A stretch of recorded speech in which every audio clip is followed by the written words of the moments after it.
Welcome to the regular October meeting of the Concord Zoning Board of Adjustment. We will, for the most part, follow our usual procedure this evening, which is to say, I will call the cases in the order in which they appear on the agenda. We will ask the appellant to come forward, be sworn in and seated in the chairs to my right, and offer whatever testimony that he or she would like us to hear. We request that appellants confine their testimony to a 10-minute interval. We will then ask the appellant to step down, and we will solicit testimony from anyone in the audience who is in favor of the appeal and from anyone in the audience in turn who is in opposition to the appeal. Those we asked, people we asked to confine themselves to a 5-minute interval. Following the public testimony, we will check in with code enforcement to see if there are any comments from their office. And if any information or points have been raised that seem to bear factual clarification, the appellant will have the opportunity to offer that clarification, not new arguments, prior to our closing the public testimony portion of the hearing. Our board normally acts on each case before moving on to the next one. There are some exceptions, which is on tonight's agenda.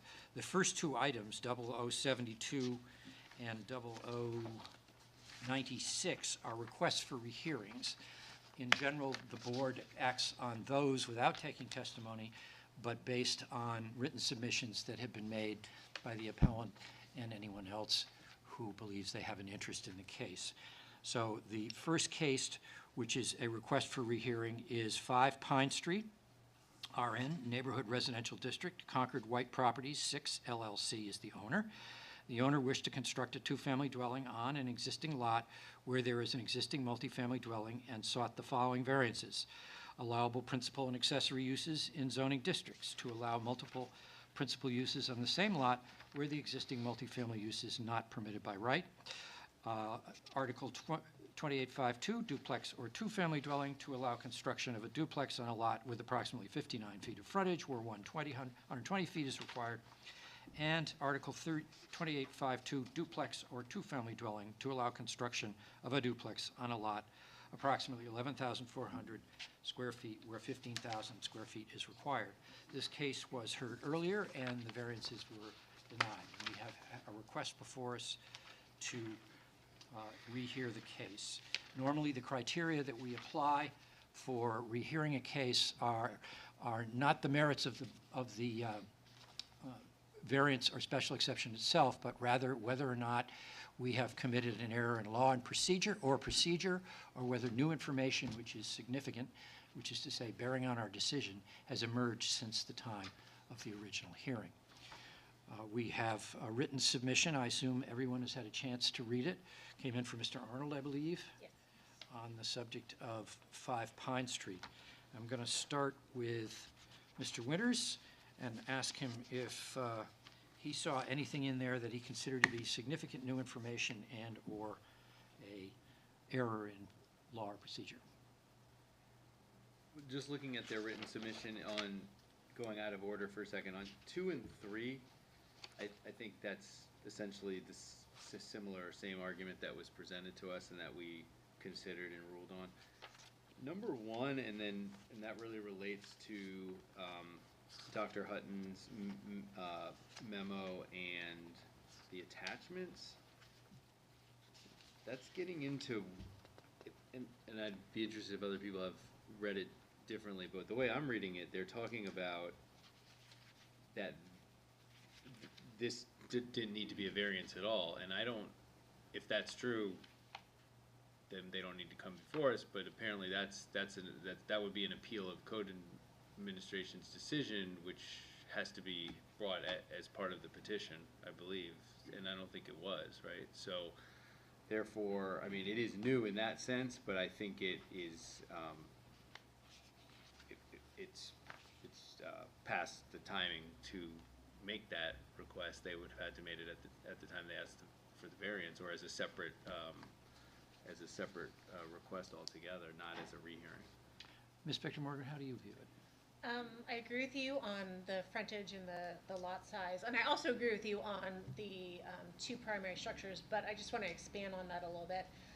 There is a case that says that the first thing the zoning board has to do whenever it considers a variance is to determine whether or not that variance is required. But I don't think that case was intended to mean that applicants could decide not to bring an administrative appeal and then just raise it in a motion for rehearing. So I am not inclined to rehear that either. I also note that the provision that Attorney Arnold is citing that would allow this, I don't think actually does, because what it says is you can have multiple principal use. Concerning a building permit to create a dispute over a construction of a 3-unit building. We did discuss whether or not it was a 3-unit building already. And it was my understanding that from the point of view of code enforcement and the city in general, it was a 2-unit building. It appears from the record that it has been used as a 2-unit building, not a 3. Okay. There's been a substantial research and conversation with Mr. Arnold since that time. That's ongoing, and you'll see a future appeal about that, I think, on your November agenda. I think, the issue is like Mr. Winters and Ms. Spector Morgan brought up, is that the decision that the appeal needed to be, that the variance needed to be granted was made in June. So you can't take the back door into an administrative appeal. And regardless of what code violations are out there, whether it's a 2 or a 3 unit is irrelevant. Suppose that the information that it was a 3, or was there ever a building permit pulled for the unit work to make it a 3-unit building? In order to make it a 3 unit? Yeah. Not that I recall. In 1983, there was a permit to make it a 2 unit. Okay. At some point, there is said to have been a leap to a 3 unit, but it has, in the code administration's opinion, been abandoned since then because it has not been used as a 3 unit for decades. Okay. Very good. Thank you. Would anyone care to make a motion? I'll make a motion to deny the motion for rehearing. Is there a second? Second. Is there any discussion? All in favor, please say aye. Aye. Anyone opposed? The vote is unanimous. The request for a rehearing is denied. That brings us to our second case this evening, which is also a request for rehearing. So we will follow the same procedure that we did on the case that we just dealt with. This is for 177 North Main Street, CU Urban Commercial District. Jonathan Charlian for Concord Coalition to End Homelessness is the owner. And 177 Rear North Main Street is also included in this application due to a proposed merger of the lots. And this had to do with maximum lot coverage and density to permit 30 dwelling units, and Article 28.45D3 perimeter buffers required, Article 28.41H table of dimensional regulations to permit private patios no less than 5 feet from a property line, Article 28.72 off-street parking requirements to permit 49 parking spaces for a 30-unit multifamily dwelling or development, and off-street parking area, loading area, and refuse containers requirements to permit refuse containers to be located within 18 feet of a residential district boundary where 25 feet is required. This was heard and approved, I believe, last month? Yeah. August. Yep. August. We have so many meetings, they all run together in my mind. In August, and we have had a request submitted to us by attorneys for the Islamic Center, who are neighbors, asking us to rehear the case. I'm going to start this time immediately to my right with Ms. Spector Morgan. How do you view? I'm actually going to recuse myself because I wasn't at the August meeting, Oh, all so I right. don't know enough about the second application. All right. In that case, I'll bounce over to Okay. Andrew.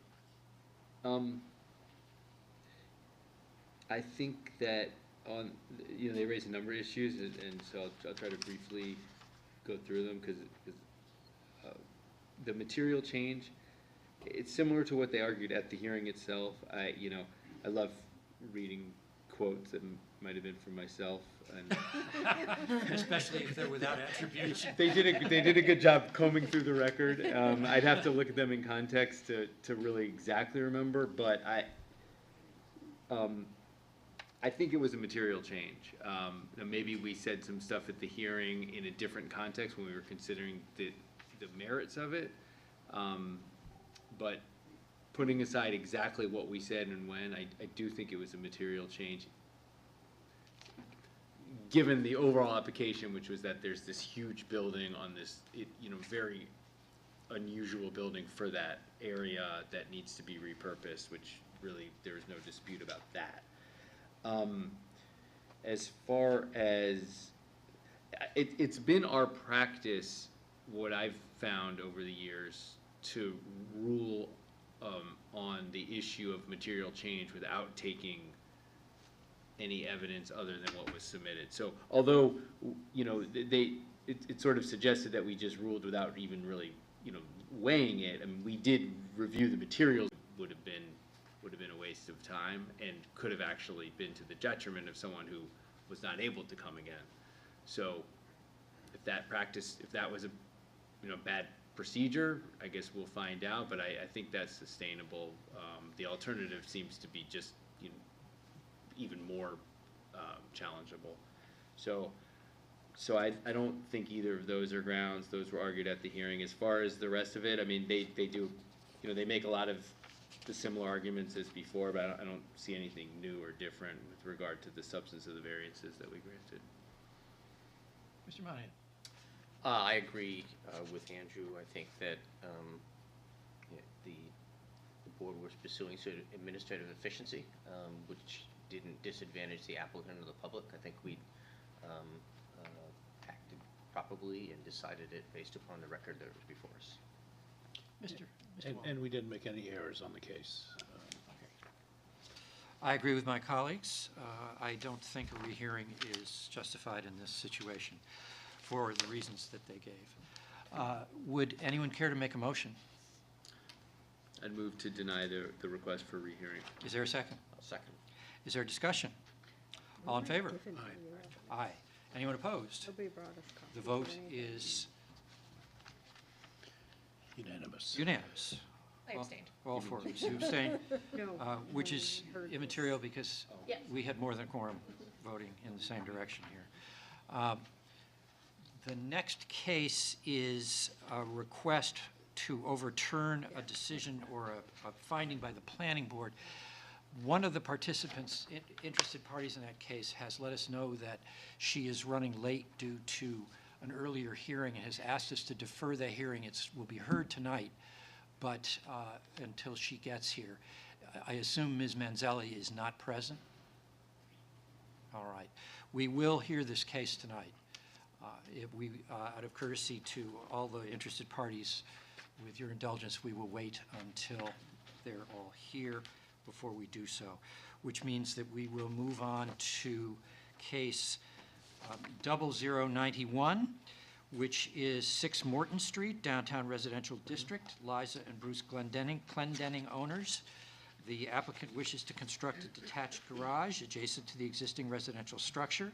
The applicant seeks a variance to Article 2842H, Table of Dimensional Regulations, to construct the garage 5 feet from the side lot line where 10 feet is required. Are either Liza or Bruce Clendenning here? Please come forward. Not away. Right here, and if you could, Chris, I have a you procedural could thing. sign in as well, that'd be great. Swear to tell the truth? Thank you. What's that? Yeah, just the applicant works for a organization which is a client of my company's. I don't think it presents any sort of commercial benefit, but I wanted to be fair to the record and disclose that. All right. But you don't feel the need to recuse I don't feel yourself? a need to Okay. Very good. recuse myself on this one. Would you identify yourself for the record, please? I'm Bruce Clendenning. I'm property owner at 6 Morton Street here in Concord. And would you fill us in on why you feel that a variance is appropriate in this case? Absolutely. So obviously I'm here tonight to request a variance. Basically, we're hoping to put a 2-car garage in that driveway space there, and there is not enough room to actually build a 2-car garage there given the narrowness of the lots in the south end, unless we're a little bit closer to that side property line than the standard says. We've talked to all the neighbors in the area, and especially including the next door neighbors in the yellow house, that it would be the most likely affected. Everyone's very comfortable with it, and we've shown all the plans to that neighbor as we move forward. I don't know, what else to add, except I'm happy to answer any questions you might have. Why don't you dive in for a bit, if you would, on the question of hardship? And the configuration of the lot, and how it contributes to hardship. Sure, I'll give that a shot.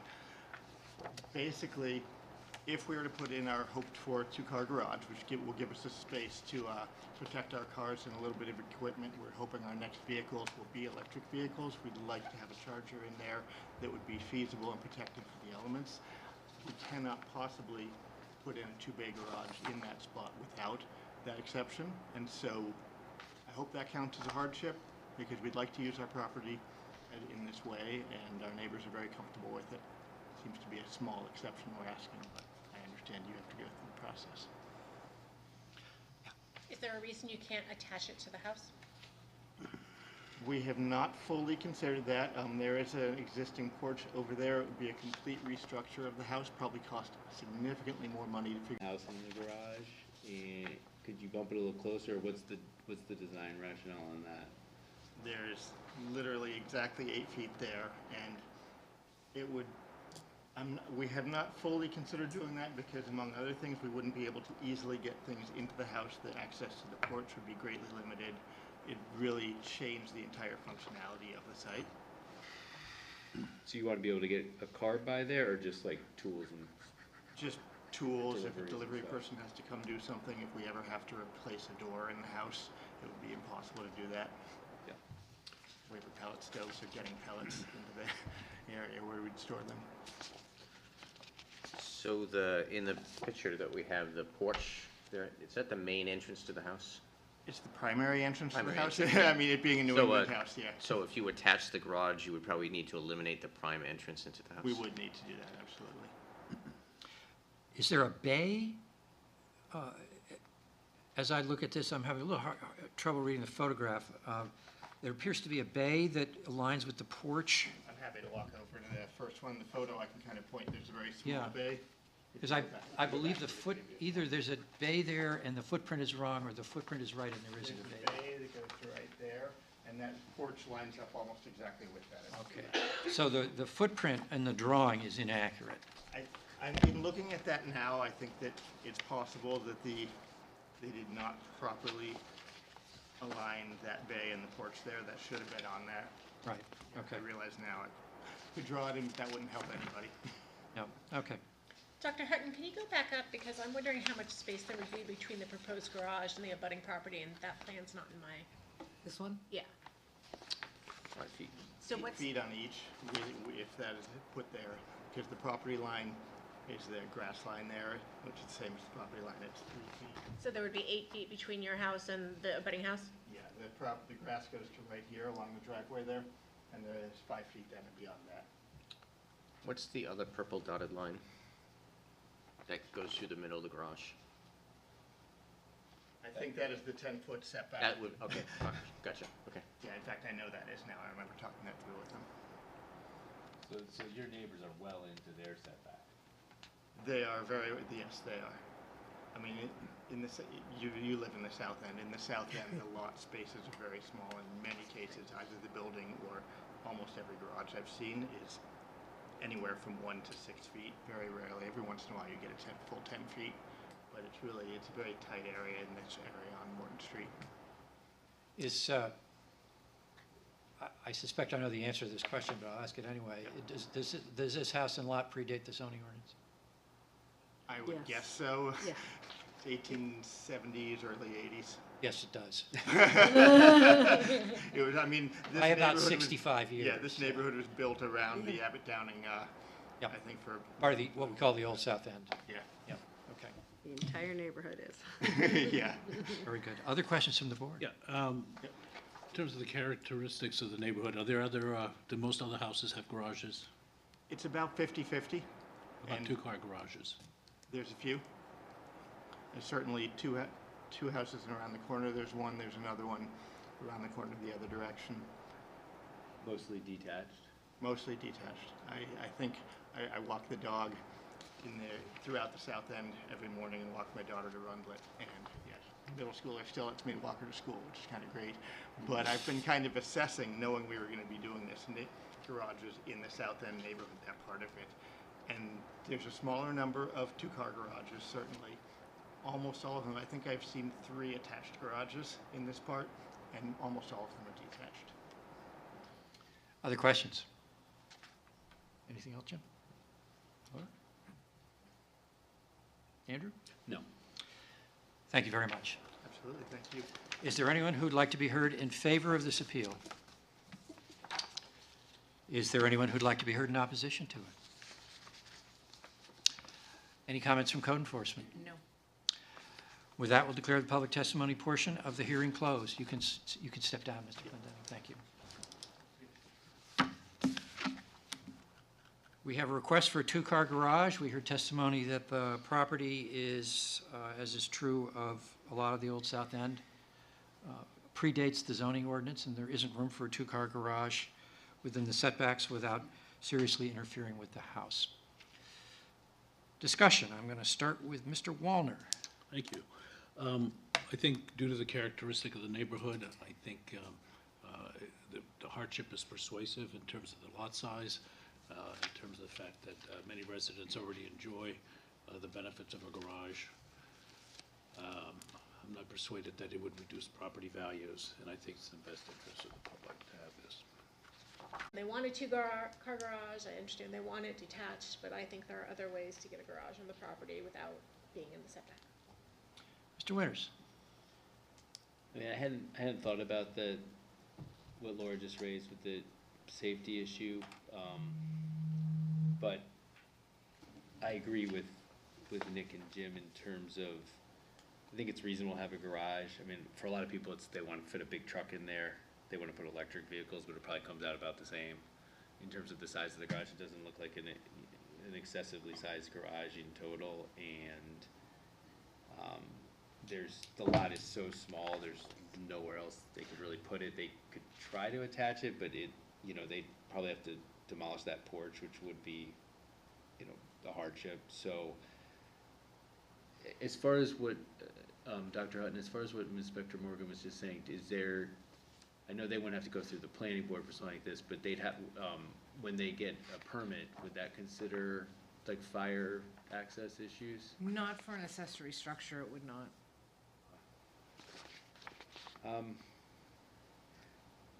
I'm inclined to approve it. I'm inclined to approve it. I don't know enough about the safety issues to say, but I feel like there's, the density of it is not, compared to other parts of the city, is not too much. I'm inclined to agree with my colleagues in favor of the variance. I think as to the safety issue,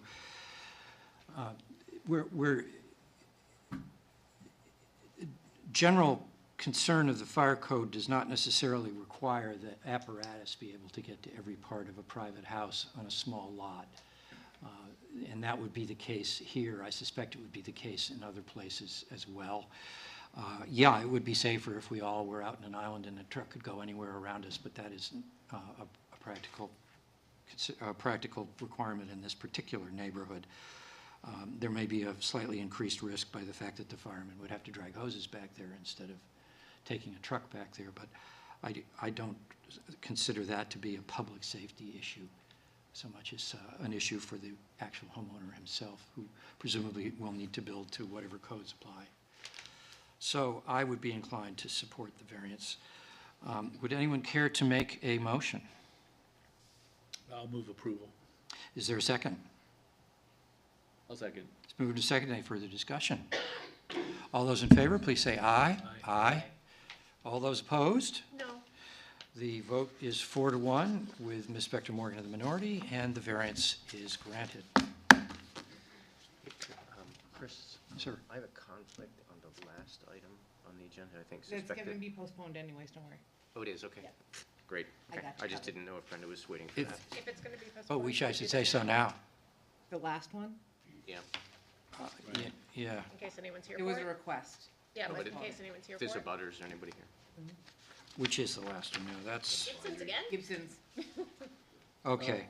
Yeah, right. This is case, This is a little note of convenience for you. Case 0088, which is 45 South Main Street, CBP Central Business Performance District, Bindery Redevelopment LLC's request for a sign. That case will be postponed later on. Are we going to, have they asked for it to be next month? Okay. Do we have room in the agenda next month? You have 12, including that one next month. Okay. And we have 45 days to act on application. Okay, so we could defer it if we needed to next month to a second meeting. Yep. Okay. Do I have, can I hear a motion to recess that case to the regular November meeting of the zoning board? So moved. Is there a second? Second, can we just identify the date? I think it's the first, isn't it? Or is I it? believe it is. Yeah. Pull up a calendar. There used to be little Merrimack County Savings Bank calendars here. What happened to those? Nice little pictures, snow scenes. Yes, November 1st. Okay, November 1st. It's been moved and seconded. Any discussion? No. All in favor? Aye. Aye. Anyone opposed? The vote is unanimous. The meeting is recessed. We now return to our regularly scheduled program, which puts us at case 0093 North State Street, Institutional District, IS Institutional District, City of Concord is the owner. The applicant wishes to install an off-premise sign on property owned by the city. The applicant seeks a variance to Article. I have permission from them to do this, but I work for Steve Dupree. He's the one purchasing the sign, and he's donating it to them. Just Very to good. clarify for the record. Ms. Owen, would you sign in? Yep.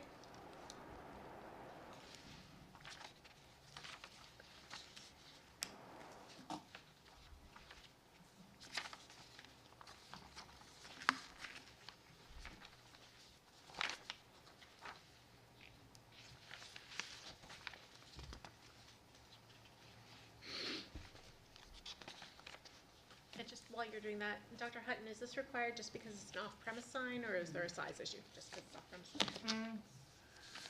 The applicant is the city of Concord, right? The applicant has permission from the city council to make the application. The final agreement has not been signed yet between the council and the, Okay. and yes, it's because it's off premise. Thank you. Please fill us in on why you feel a variance is justified. Okay, this is for off-site as well as, it's 3 feet higher and over the 40 feet that are allotted in the district, just to clarify. It's just all. There the is no same. allotment in the district because it doesn't have a building. There's no building on the lot. Okay, then that's good. No news is good news there. Perfect, never mind then. So this sign is for the Franklin Mann Society, and we're looking to put this sign in this off-site location because if you're familiar with the museum, it's located kind of off the beaten path, so putting a sign out front doesn't really do the job of bringing in guests and tourists, or even if you want to go there and you're trying to find the place, it's kind of hard to find. GPS makes it a little easier now, but so that's why we're looking to have it off-site. We're looking for it to be larger, simply because of where it is. It's meant to get people who are driving by so they can see it. Very good. So you would, you're suggesting then that the fact that the Pierce Manse is, as you said, off the beaten path creates a hardship? Yes. It makes it more difficult to bring in tourists or people. I've lived here for 2 years now. I didn't even know it was here. No, I did, but. Questions from the board? Nick? Jim? Nope. Laura? Mr. Winters? No, He got promoted to Mr. Winters. Everybody else was on a first-name basis. I like that. It's the most important. Yeah. Feel free to call me doctor. Doctor? Yeah. We can make up. Your Excellency? Yeah. Got it, good. Ambassador Winters. Is- yeah. Anything else you'd like us to know? Just generally that this is meant to enhance the historical atmosphere of Concord because it's for a museum, for the 14th President of the United States, as you probably know, and that's one of the main goals of Concord, so I just want to put that on the record as well. Thank you very much. I was just going to ask, I'm sorry, I was going to ask a question to help strict the record. So part of North State Street has some limited access, right? There's, and so there is the public safety issue of people being confused as they drive around on this portion of State Street, which doesn't have an exit at one end, right? Yes, well, this sign, if you could like scroll down, there's an image of the sign. Oh, on It's the in our packet. application, there's an image of the sign, and there's like a directions that point you where it is. I have a copy if you want to see it. We have it. We do have it Yeah, we- in the packet. Yeah, there's an arrow. Yep, That should help. as long as it's aimed in the right There's direction. a sign there currently, but we're looking to replace it because that's also on the application. Just kind of like a smaller sign, and it doesn't really have an effect. It's hard to see. Thank you very much. Is there anyone who'd like to be heard, excuse me, in favor of this appeal? Is there anyone who'd like to be heard in opposition to it? Any comments from code enforcement? Nope. Very good. Thank you, Ms. Holland. Thank you. With that, we'll declare the public testimony portion of the hearing closed, and I will invite discussion from the board. Start with Mr. Winters. Not a Franklin Pierce fan, I just want to say that, but I feel like I can put my passions aside, and it seems like a pretty reasonable, I mean, it's tucked way back there, and it doesn't seem like this little strip of land, you know, has any, it's gonna bother anything by putting a sign there, so it seems like a logical place to put it. It's a bit of a stretch to call it a park, but apparently that, Yeah. yeah, pocket. Goodness, yes. Ms. Spector-Morgan, your thoughts?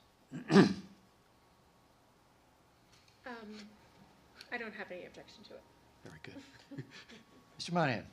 I think it's a terrific sign, and will help both with the, Is a delinquent, I believe. It's not permitted, it's over there. Yeah. So this is an improvement, at least it'll have a variance. All right, that brings us to the next case, which is case 0094, 72 Storrs Street, the Opportunity Quarter Performance District Brixmor Capital SC LLC owner. The applicant wishes to install signage in excess of the size allowed. The applicant seeks a variance to Article 2869B, permitted building signs, to construct a total of 51.2 square feet of signage where 26 square feet is allowed. Is there anyone here from Brixmor? Please come forward. Swear to tell the truth and nothing but the truth. I do. Thank you. Could we have your name, please? Oh, and would you sign in, please? Sir.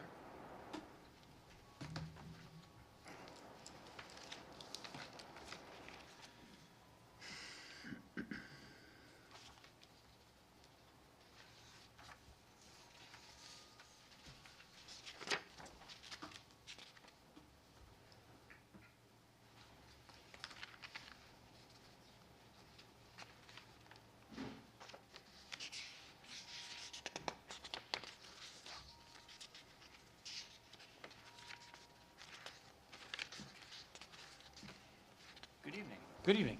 My name is Jason Gagnon. I am with Sousa Signs, here on behalf for T-Mobile with the approval of Brixmor, who is the landlord. Would you fill us in on why you feel a variance is appropriate here? Absolutely. So, per these sign-in zoning ordinance, the property around the area as well as for the tenants there are allowed up to do up to 2 signs. Given the fact that this is a kind of a narrow tenant spot sandwiched in between multiple businesses, and that both the 110 Grill, the Xfinity, as well as the Playables both have exterior wall signs on 2 different frontages, we feel that requesting for just the additional square footage to match the recently and approved sign that is on the back side of the building, to have a request for one that's going to be on the parking lot side, so that way any sort of customers can be able to find a place a little bit easier than how it currently is set up. This is for a sign on stores, right? No, it's for the sign facing the Oh, parking lot. on the back, Yep. okay. Is that what kicks us over the size? Because it's the other sign. It kicks us, because they're so narrow, any second sign is gonna kick you over the square footage. Okay. Same thing happened to the other locations, except for 110 Grill, because they have a different frontage. Which, which one did we rule on already on this building? All of them. All of them. Other than one. You've done Starbucks? Yeah, All of We them. granted all of them? Yeah. With the exception of 110 Grill that didn't need it, yep. we made a career out of this building. Yeah. And playables, everything but the Window windows. signs, yeah. Yeah. Is there a front and a rear entrance? There is, yes. Yeah, and we're seeking to have a sign put on, I'm gonna call it the main entrance from the parking lot side. And the sign's gonna be the same exact size as what was recently installed. So it would be your contention that the hardship has to do with the configuration of the lot and the fact that there are essentially two fronts to the building functionally, even though one of them doesn't count Correct, yes. the ordinance. Yes. All right. Just gonna say yes. We're gonna move you. No prompting, or you're gonna have to sit over here. In the corner. I need clean erasers. Is there anything else you'd like us to know? I'm here for questions. Okay, are there other questions? Is the sign illuminated? It is internally illuminated. Tracy, if you don't mind, on, I think, page 2. Is that permitted, Dr. Hutton, What? the illumination? Yeah, it has to go to ADR because it's in a performance district, so the illumination will be evaluated by the architectural design review. Thank you. Which page? Up one, please. This one? Yes, ma'am, thank you. So, the T-Mobile letter set is, or the channel letters that says T-Mobile is the only part that illuminates at nighttime. As we all know, their color branding is pink and white. So the pink part is just. Any comments from code enforcement? Nope. With that, we'll declare the public testimony portion of the hearing closed. We heard testimony that in order to put a second sign on what they're considering the second front of this building, they need to exceed the maximum allowable area of the sign as calculated under the zoning ordinance, and that this is a function of the nature of the lot. Discussion, starting with Mr. Monahan. Yeah, I think that I get it. There's two fronts to this building, and so we've had tolerance for that in other situations, and signage sometimes is a traffic flow and public safety concern, so I can get the yes on that. Okay. Mr. We've already done Mr. Monahan. Mr. Walner. I agree, this is an unusual property. We've granted on two others anyway, for the same reasons, two frontages, two entrances. To deny them would be, I think, a hardship. Ms. Victor.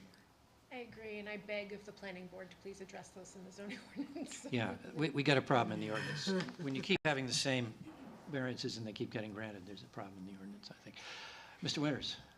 Yeah, I agree. I had the personal experience of not being able to find the front door to the 110 Grill, which I don't know if that was the sign's fault or mine, but but it definitely. You hadn't been anywhere for cocktails first. That's right. But the parking, most of the foot traffic is coming in from the quote rear, so it only makes sense to put a sign back there. Very good. Would anyone care to make a motion? Oh, I agree with my colleagues, by the way. Would anyone care to make a motion? Move approval. Is there a second? I'll second. Any discussion? All in favor? Aye. Anyone opposed? The vote is unanimous. The variance is granted. Oh, there was also a letter in support from Eagle Square Associates, Lee Martin. All he said was he was in support. Then in that case, sure. Yep, Yep. Okay. The street front. it was, wasn't it? Yeah. Yeah. All right. Next case, 0099 is 9 Red Wing Road, Single Family Residential District. Northway Properties LLC are the owners. The applicant wishes to construct a dwelling unit in the walkout basement of the existing single-family dwelling. The applicant seeks variances to Article 2824J, Table of Principal Uses, to allow the use A2, two-family dwellings, and Article 2852, duplex or two-family dwellings, to allow a two-family dwelling on a lot with 100 feet of road frontage and 13,500 square feet of lot area, where 150 feet and 18,750 square feet respectively are required. Good evening. Good evening. Do you swear to tell the truth and nothing but it? And you signed in? Working on it. All right. And when it's time to talk, which is when you're ready, would you introduce yourselves, please? Certainly. My name is Robert Bruley, and this is my wife, Nylora Bruley, and we are the current owners of 9 Red Wing Road. The application actually lists the selling agents or the sellers of the property, and we had to complete the application before we actually purchased the property. So we had a sign off from them to go ahead and request the appeal before we actually own the property. So what we're looking to do at our property on 9 Red Wing is to create a living space in the walkout basement area of the structure. It's a split level home. It has a finished upstairs portion and an unfinished basement portion. So our desire is to create basically a barrier-free entrance, a living space at the bottom portion of the home for my wife's parents, who are becoming increasingly unable to navigate stairs, and the situation they're in now is kind of dangerous. They're on 3 separate floors with a washer in the basement and living area upstairs, and upstairs even further to a sleeping space. So what we want to create is a living space that's safe for them and something that they can access easily off of the driveway. If you look at the photograph, you'll see that the entrance to the structure, the entrance to the basement area, is literally right off of the driveway. And I think it's on another photo. But, so given the literal interpretation of the square footage of the structure, which is measured on the outside of the foundation, it puts us over the 750 square foot allowable for an ADU. So what we really would like to do is create an accessory dwelling unit or an ADU within the basement portion of our home. And that would be something that we would meet a minimum of 1.5 times the minimum lot size for creating a multifamily dwelling. And the road frontage is also 100 feet where we need 150 feet. So that's our desire. All of the changes to the structure would be totally within the structure. We're not looking to change anything on the outside of the structure. We're not looking to add any other additional building on the outside. No changes in the appearance of the structure will be completed. And we think it's a benefit to the neighborhood, to the city in general, to have the ability of elderly parents and people becoming less able to do things on their own, to have a safe place to live and family nearby. So that's kind of what we're looking to get a variance for. What's the area of the unit? So the living space upstairs is 1,056, and the basement, if you go to the outside of the foundation, is 982 square feet. So we But put the finished space will be 750. Exactly, yes. So, and we do, and it's not construction, there's nothing down there, it's basically a clean slate for us. We put together a couple, there's the entrance there, you can see. So they can literally drive up, open a door, take a few steps and go in. And that was really what attracted us to this property, was the idea that they could have a barrier-free entrance right into their home. Questions from the board?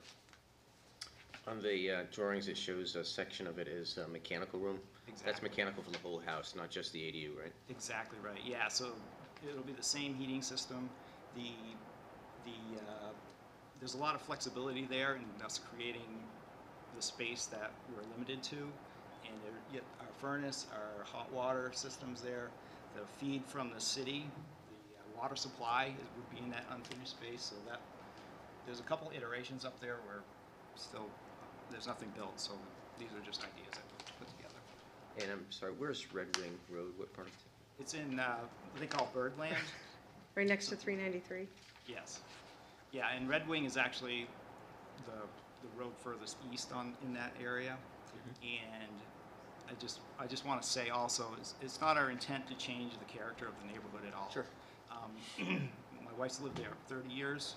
I've lived there over 24. We love the neighborhood. This house coming up with this design and our ability to facilitate her parents getting elderly and us being able to be close by is really what drove us to purchase the property. Would you be willing to consent to a condition that the building always be owner occupied? Absolutely, yeah. In anticipation of that question, we actually have my father-in-law as an owner of the property. Very good. Other questions from the board? Anything else you'd like us to know? Do you have anything? Thank you very much. Thank you. Is there anyone here who wishes to be heard in favor of this appeal? Please come forward.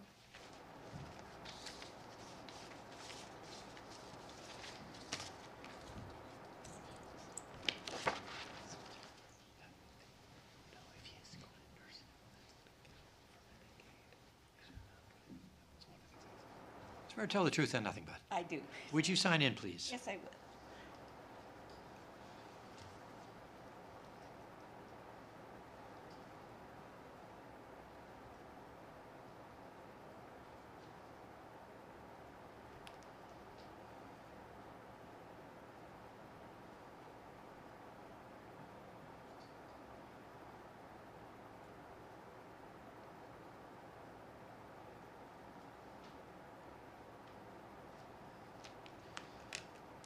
My name is Nancy Gilboa, and I am speaking in favor of the Bruleys being allowed to have this project happen. They've been my neighbors for over 30 years at their present residence. I live on the corner of East Side Drive and Partridge Road, a very busy corner. My reason for supporting them is because I know what they're going through with their parents, with Nylover's parents. And I am a widow, and if it wasn't for this family, I would not be able to stay in my house because of a walking problem and some other health problems. So I think that what their plan, and I've seen it, is a wonderful plan, and we need families to be together. Neighbors on the other side, and I don't know if she sent in a letter, but we'll well agree that this should happen for this family. And as Bob, I call him, said, it's not going to change the outside of the house, but it is going to give the parents a safer place to live than what they're in right now. And we aren't getting any younger, either are you. I'm 83, soon to be 84 years old. So, and as I say, if it wasn't for Bob and Laura, I probably wouldn't be able to live there. I'd have to go to Havenwood or somewhere else. But, so I really think that you need to all think about this in that respect. Thank you very much. Okay? What's your address? Pardon? What's your address? 54 East Side Drive. I'm on the corner of Partridge Road and East Side Drive. Entrance to the neighborhood. I'm the first house in Birdland. I love that name. Charlie Parker lives there somewhere. Thank you very much. Okay, thank you for listening. Is there anyone else who'd like to be heard in favor? Is there anyone who'd like to be heard in opposition? Please come forward.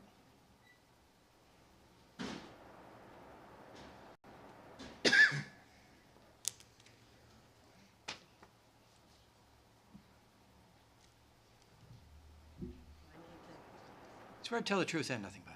I do. Please sign in and introduce yourself as you testify.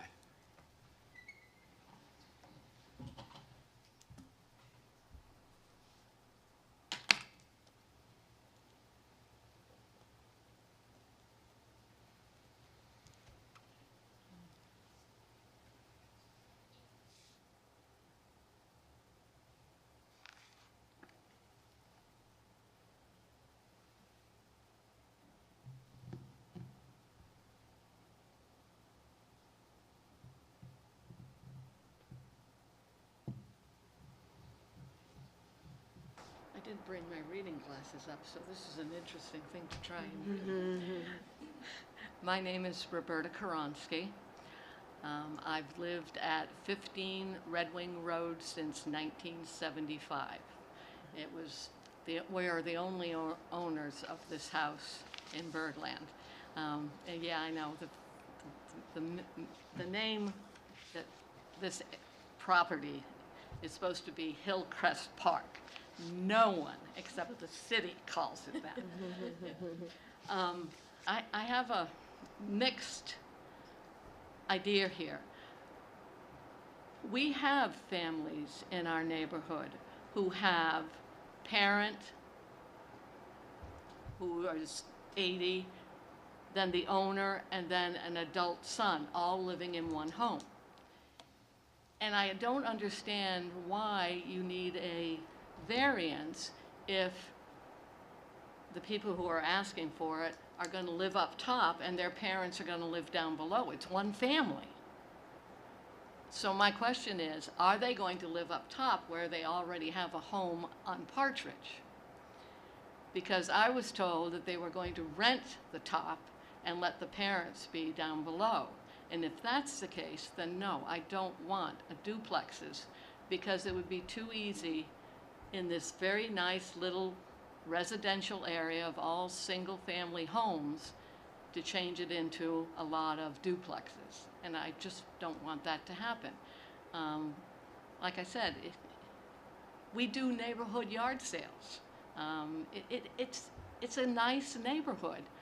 And I don't mind the fact that some families have 3 generations living in a home, but they don't have it that they are separate apartments. So I guess if that's what they're looking to do, then I guess I have to say I'm against that. Questions for Ms. Karamfi? Thank you very much. Thank you. Is there anyone else who'd like to be heard in opposition?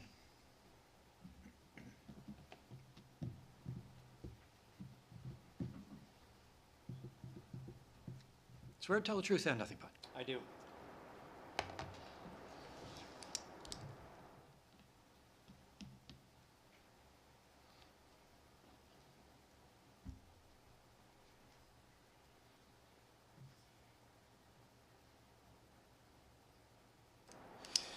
My name's Samuel Pennington. I am the current homeowner of 6 Red Wing.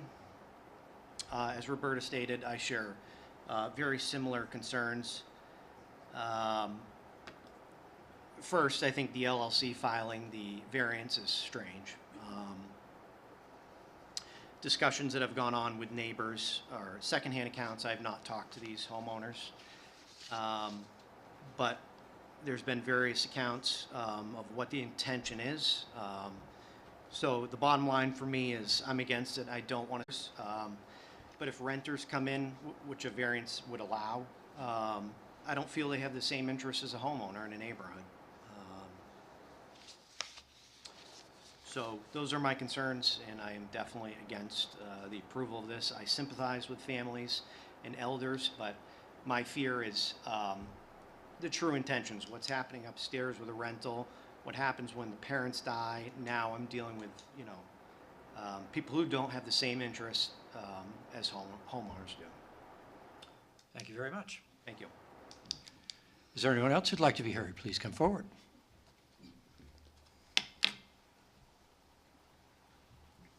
Swear to tell the truth and nothing but.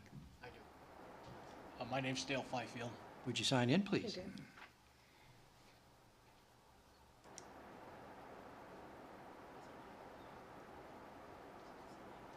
Yeah, sounds like it.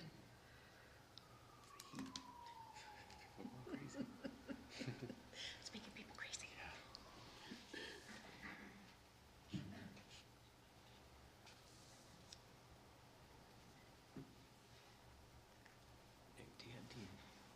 ADU ordinance. About your ordinance. Okay, I'd like to start off by saying I think their stated reasons for this are commendable. I don't think it's necessary to divide this into 2 separate homes to achieve that goal.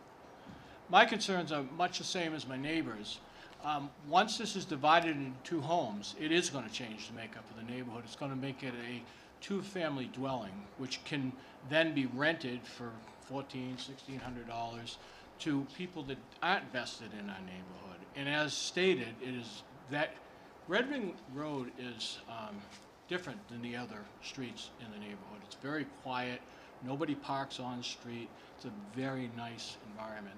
The driveway alone, if that's rented out to 3 bedrooms upstairs, 2 bedrooms downstairs, will allow for a minimum of 4 cars, I believe, 2 adults upstairs, 2 adults downstairs. There isn't room for that kind of parking. So they would have to park in the street. I don't believe that the people that rent an apartment, 1,000 square feet, will be as vested as somebody who paid $500,000 for a house. So I don't think to achieve what they want, they need to do this, and I think we set a precedent. There are 5 other homes on that street alone that could be converted into duplexes.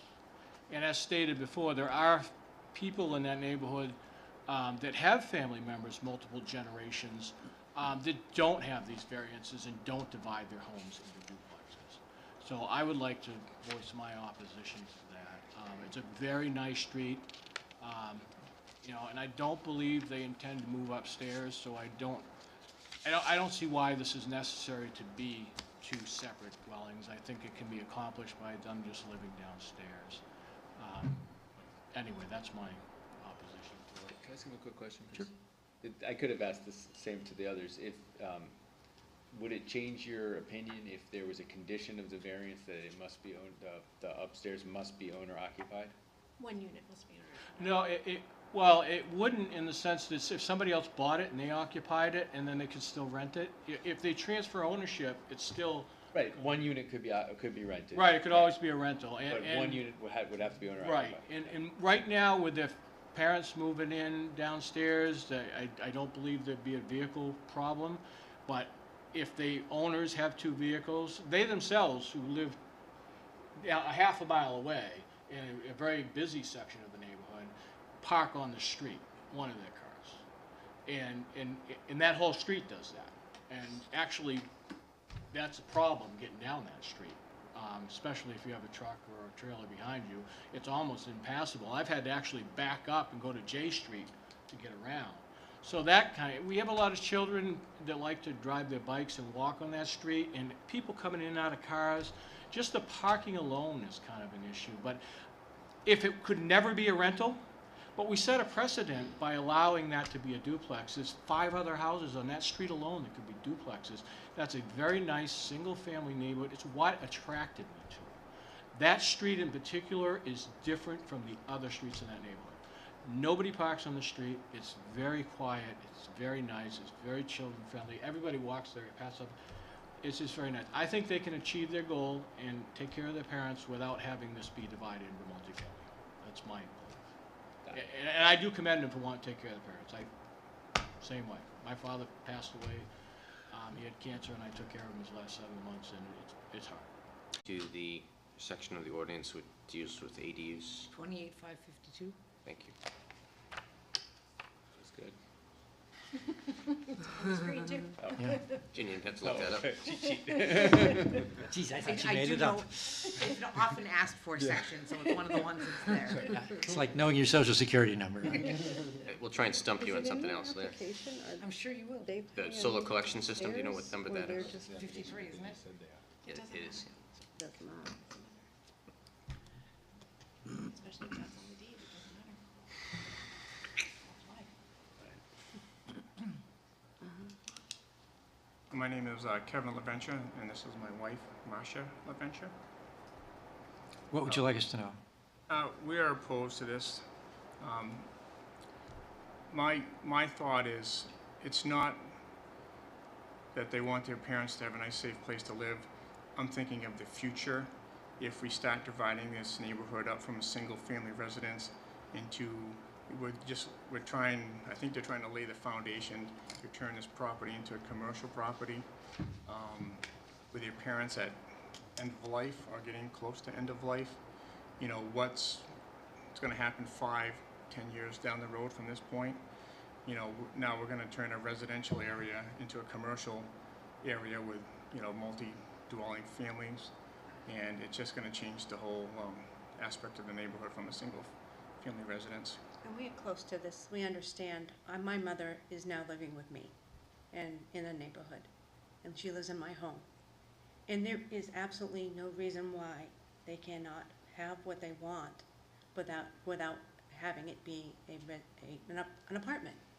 They can have their parents have a nice place. They can build what they need to build for them to keep them safe. So that argument doesn't wash for me. What upsets me is, like I said, we have beautiful little children. My mother enjoys those children in the neighborhood. They're safe. They bring joy to everybody. If we have to worry about traffic going through, you know, we're all aware, we don't allow people to speed on our road. Everybody that knows that there's little ones there, and to be careful, and if you get people that are renting, they don't care. They're renting. It's an apartment. And eventually that's what's gonna happen. And this sets a precedent. We don't need duplexes in our neighborhood. We need to keep it single families for the safety, and you can take care of your loved ones without turning your home into an apartment. Thank you very much. Thank you. Is there anyone else who'd like to be heard? Please come forward.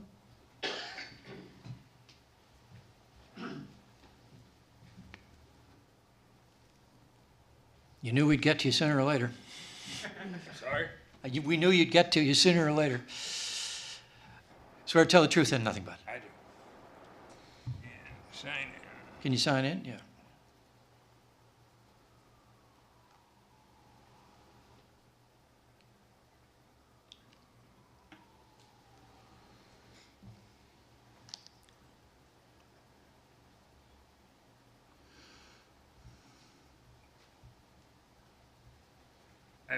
My name's Ed Balich, and I live at 10 Red Wing Road, directly across the street from this property. I've been in that home 8 years this month, where I moved from the Whites Park area, kind of like the opposite. You needed a variance to have a single-family home. So I was drawn to this neighborhood because it is such a nice residential area. And I have no problem with what the folks are trying to do. They seem like nice folks. I met them once. But does he really need that duplex title? You know, everybody else has pretty much echoed how I feel. I want to be on record, but excuse me, all the development in the city, do we really need to, you know, infiltrate small little neighborhoods like ours where the kids run around? I don't know how many cars would be there or not, but if you put in one duplex, it's a matter of time before there's going to be another duplex. And who's going to control who rents these? And it's just not going to be the same neighborhood. And that's just my feeling. Along with everything else that's been said here, I don't see why they need to have the title duplex attached to it to do what they want to do. So, I was...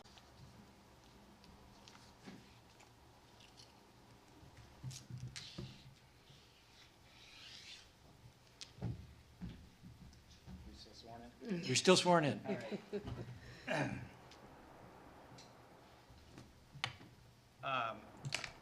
There's, according to what I understand about ADUs, there's a minimum amount of parking that's required. That driveway that's paved is actually only half of what we own. They just didn't pave the whole thing, so you could park at least 6 cars in that driveway, no problem.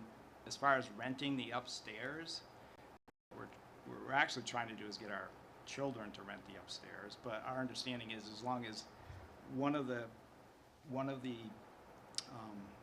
features of the property, either the ADU or the main structure, is owner occupied, then that's the bar that we have to meet. And so, yes, her parents, her father, is actually an owner of the property.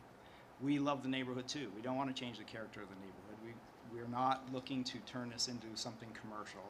This is simply a way to aid her aging parents and keep them as independent as possible for as long as possible.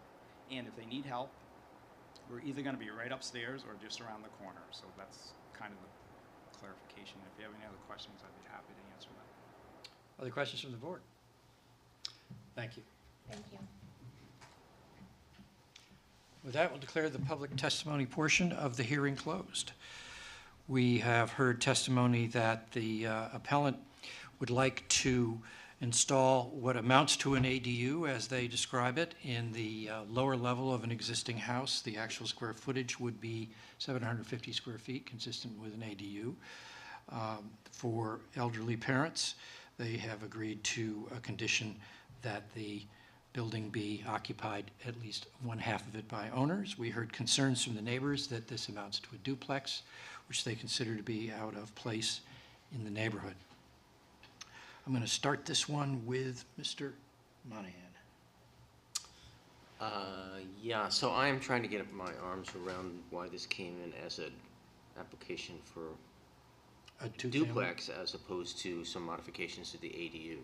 So when you calculate the gross floor area, which is what's, the 750 is on gross floor area, the definition of gross floor area is the exterior faces of the wall. So if you look at the exterior faces of this basement, it's over 750.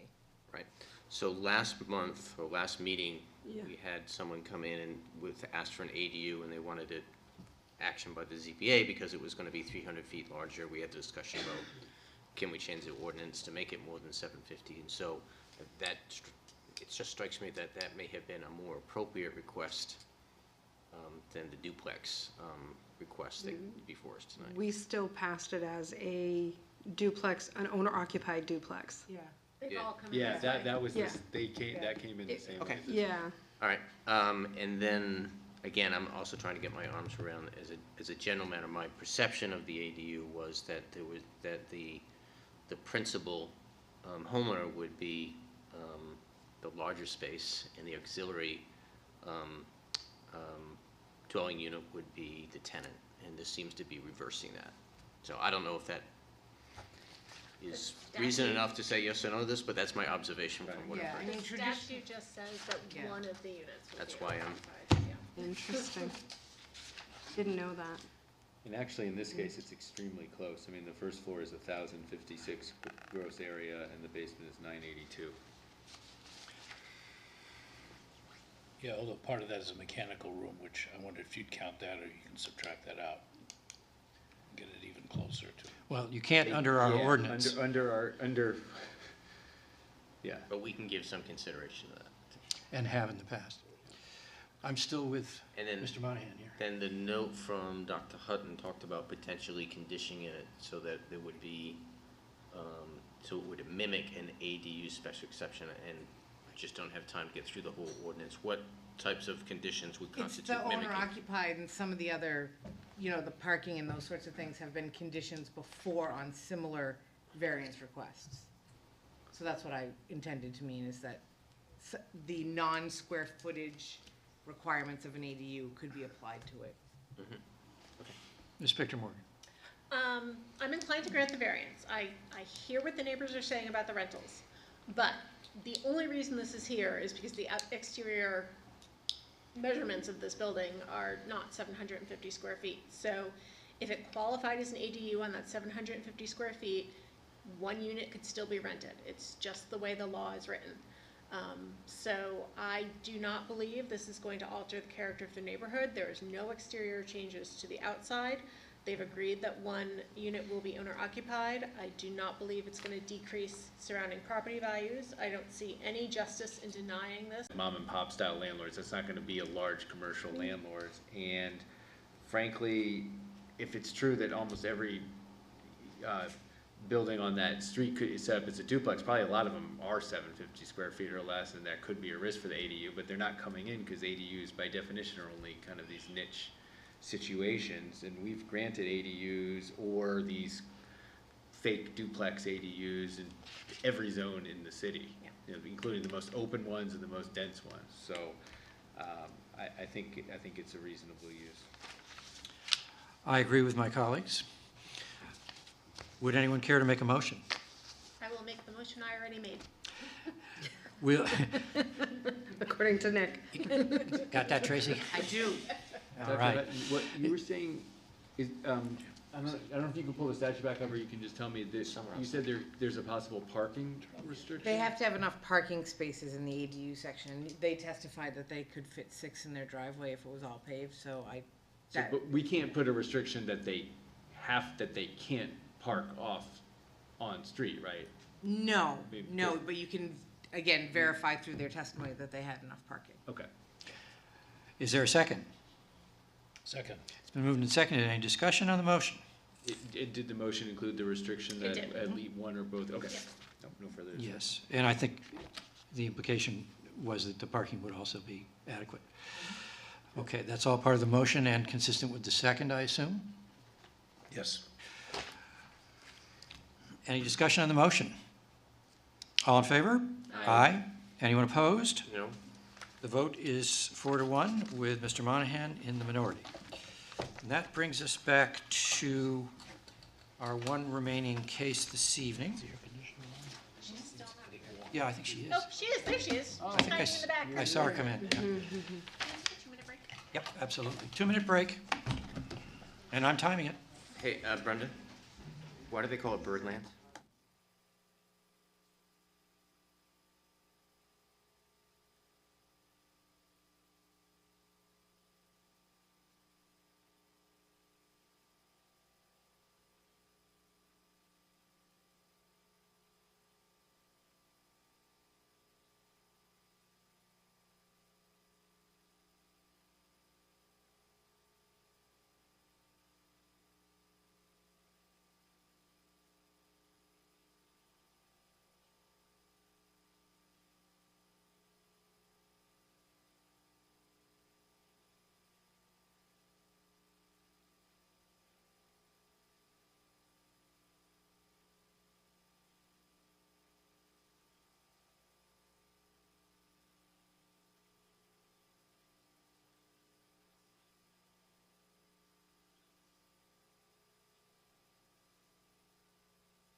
Gentlemen, may I have your attention, please? We are going to resume our meeting. His wife's school sign in my yard. The case this evening, which is the last case on the agenda for us, is whatever I've done with the agenda. First page. Break day. 0080. I put it. Or second Thanks. page, sorry. Fortunately, I'm just the chair, I don't keep the paperwork organized. It's the first public hearing, 080, 7 Break O'Day Drive, GWP Gateway Performance District, Big Step LLC owner. The applicant wishes to reverse the planning board's decision that the city issues site plan approval for a charitable gaming hall, restaurant, and microbrewery as a permitted use in the Gateway Performance District. This is an unusual type of request for us to deal with. I don't actually recall one before. So we have a little bit of research and some legal advice on the subject of how, and we also will probably follow a little different procedure, will definitely follow a little different procedure than we would for a zoning variance or a special exception. As I understand it, and the board members and or Dr. Hutton can chime in if I've got this wrong, we have 3 things to address, and only 3. Thing number 1 is the appeal timely? Which is to say, does it, under the statutes and city ordinances, come soon enough after a decision was made to justify requesting a rehearing? The second is, does the appellant have standing? Which is to say, are the criteria for standing to file an appeal met? Not just anyone can file an appeal. There are certain requirements in terms of the effect of the proposal on the appellant as well as the appellant's proximity to the proposal. The third question is the one that's actually at the top of the agenda item, which is, do we agree with the zoning administrator's ruling that the microbrewery as part of the restaurant and the charitable gaming operation are allowed by right in the GWP Gateway Performance District, or do we not agree? Planning board's determination, right? Not the zoning Right. administrators? Well, both have determined it. Right. Yeah. But they're appealing the planning board's. Yes, yes, that's correct, yes. Thank you. We have no jurisdiction whatsoever over anything that the planning board has done other than the issue of zoning. So there's nothing that we can tell you about that. There's no way we can help you with any of your concerns in that area. So I think what I'm going to propose to the board is typically when we are asked to review points of law such as standing and or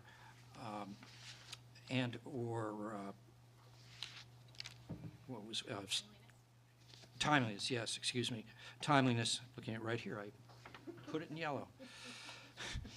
It's tough getting old, folks. Standing or timeliness, we rely on written submissions rather than testimony, and that's what I'm suggesting to the board that we do tonight. We would take up both the timeliness and the standing questions first, because if the board decides that the appellant is either not timely in their appeal or it does not have standing, then the case rests there and we don't need to go any further. Does the board have any preference as to which of the issues we take up first, timeliness or standing? I see them as being more or less interchangeable, but in terms of what order they come in. Andrew, do you have any thoughts on that? I don't have a preference on the order. I'm thinking about this, and it does seem that there's both the time, especially the timeliness, but to a much lesser extent the standing, do have some factual assertions.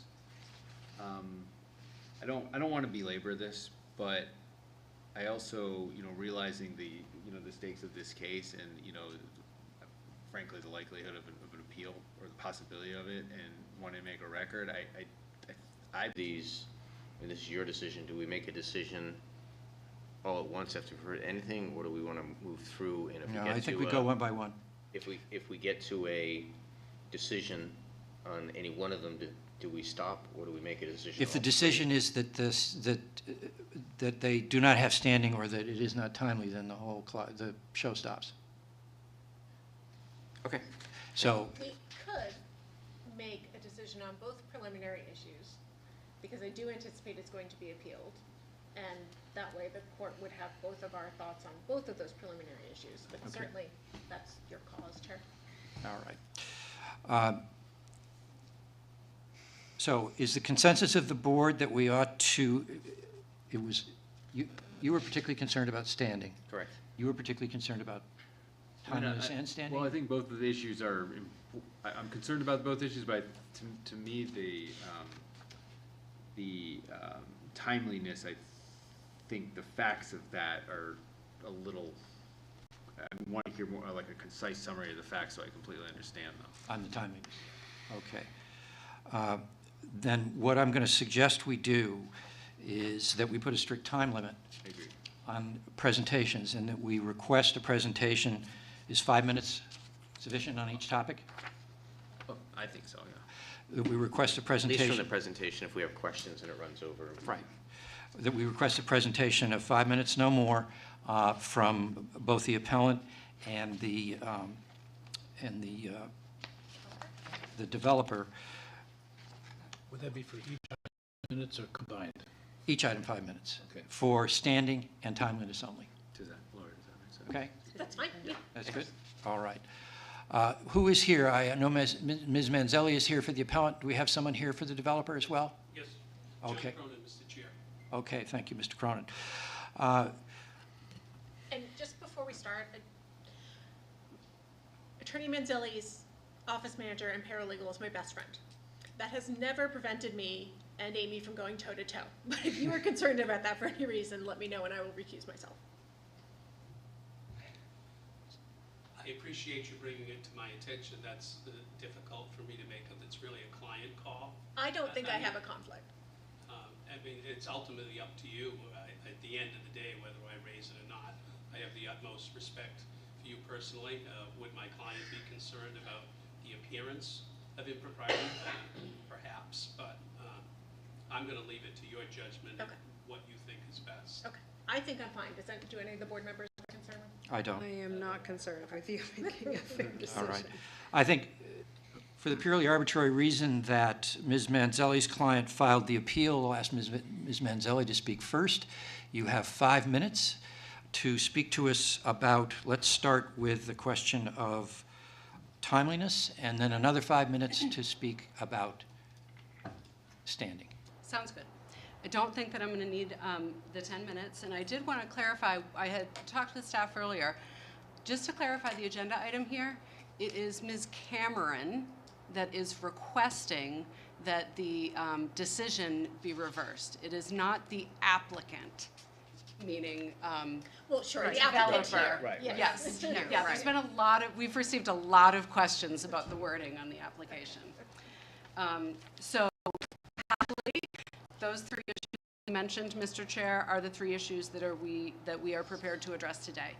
So for the record, my name is Amy Manzelli from the law firm of BCM Environmental and Land Law, here representing Cassie Cameron in her appeal of the Planning Board's decision of the casino project. Of course, we are here today on just the use determinations, and we are here today first as the 2 threshold matters, as you mentioned, to defend against the developer's allegations that the appeal was both untimely and that Ms. Cameron lacks standing.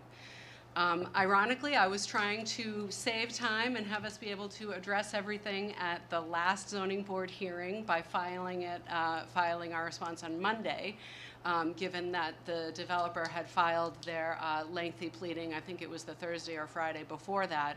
But I do appreciate that the board took the time to process everything that we filed, because it was lengthy, and I'm just going to hit the highlights today. I want to acknowledge right off the bat that Mr. Sanborn, that there are other things going on with the Attorney General's office, with the New Hampshire Lottery Commission. Obviously, we are aware of what's going on there. If that comes up today and the zoning board decides for some reason that requires, continuance or additional time, we're not going to object to that. One that lived out in California who really hates gambling and tried to appeal either the use issue or any other issue on this project just because they really hate gambling, that person is not aggrieved. They're not going to have a direct interest so they don't have standing.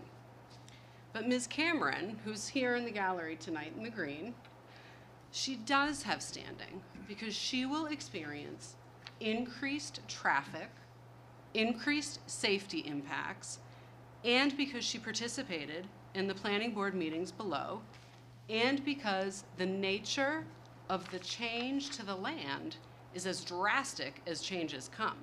And those are the tests for standing under New Hampshire law. So I'm going to take each of these one by one. As this is a quasi-adjudicatory hearing, I do have a supportive exhibit, and I'll pass these around and I'll explain what it is.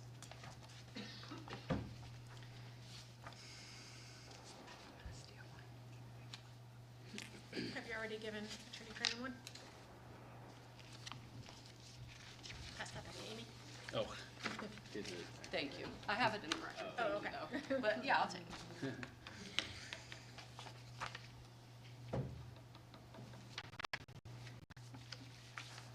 Do you have enough? Looks like we're fine. Okay, thank you. So I just gave you the cover sheet, so you would be able to identify the document, and you can see the Bates stamping. This is the certified record that the City of Concord has produced in the Planning Board Court Appeal, which is the companion case here. So it's Bates stamp 1050. And then if you look at the next page, 1055, you can see I've skipped pages. I'm just giving you an excerpt of one page. And the reason I'm giving you this is because you can see the applicant itself designated several spots on the very same traffic route that Ms. Cameron testified that she travels on a regular basis. So in particular, I want to draw your attention to numbers 6, 3, and 2. This is the exact route that she testified through her affidavit that she drives every day to get her kids to Millbrook School or to camp in the summer.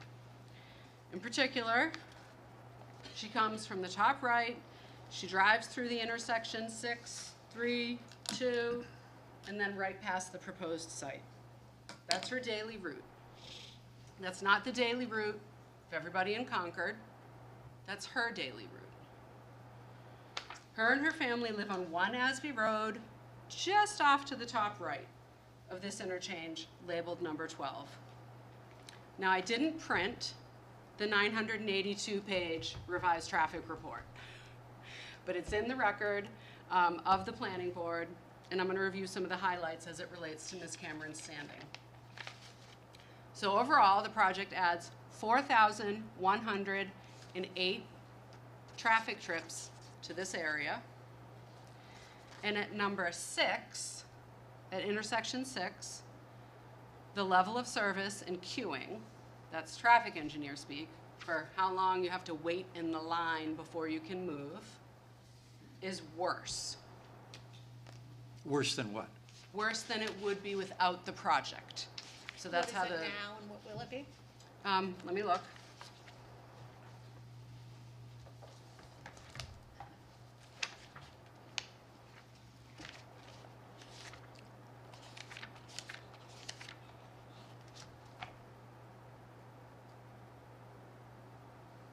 So this is the intersection of Sheep Davis Road and Loudon Road, 106 and 9.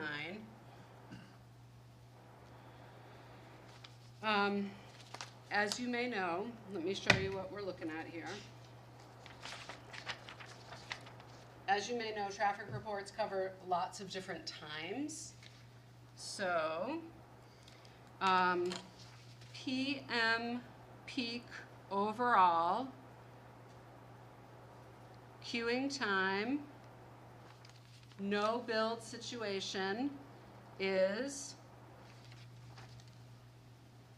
58 seconds, if I'm reading it right, to a 61-second wait in peak, and for number 6. Thank you. Do you want the details for all of the intersections? No, I'm good. Okay. I just wanted a general idea. I do want to ask you a question, though. Yeah. I'm sure that the traffic report has lots of detail about various effects that this development will have on various intersections and so forth. Is it your contention that anyone who regularly drives through this part of the city and might be affected by that change in traffic would have standing? And who participated below, and who lives near to the project. Why would living near to the project matter? Because you have to be proximate to the project. That is one of the factors for considering standing. But I'm just asking about the traffic issue. If traffic were the only consideration, Right. yes. And that's because the size of the project matters. So anyone who drives through there, even if they live next door to me on the west side, would have standing to appeal this if they have to drive through that neighborhood? If they drove through there on a regular basis, 5 times a day, Okay. 52 weeks a year, and if traffic was the only basis, yes. And it's because of the large size of this project. For example, when I represented the Forest Society alongside with the City of Concord, the whole City of Concord had standing because the project was so big. The whole City of Concord had standing. So you in think that the whole case. city of Concord has standing here? No. Okay. My point is, the bigger the project, the bigger the area of people with standing. Yeah, But that was the Northern Pass case that you were talking about, right? Yeah. I mean, Yeah. every town in the state had standing. No, not at all. Okay. No, 27 municipalities I think we have the did. gist of the traffic issue. Yep, so traffic is one. Let's move on to whatever you think we ought to hear about as far as standing on, other than traffic. Participation. As noted, the certified record clearly reflects Ms. Cameron's testimony to the planning board, and she attended almost all of the meetings. She reviewed the materials for all of the meetings, and she generally followed the entire process from beginning to end. And then the nature of the change. So are we talking about, it was a Walmart store and now they're gonna do some retrofits and it's gonna be a Target store? That would not be as big a change as this, right? We have, the bigger the change, the more likely you are to have standing. Here, you would have virgin land. You have forest, field, undeveloped land that would be turned into thousands of square feet of development and associated appurtenant structures. That is the most drastic type of change you can have. Let me ask you another question, if you'll Yeah. permit me.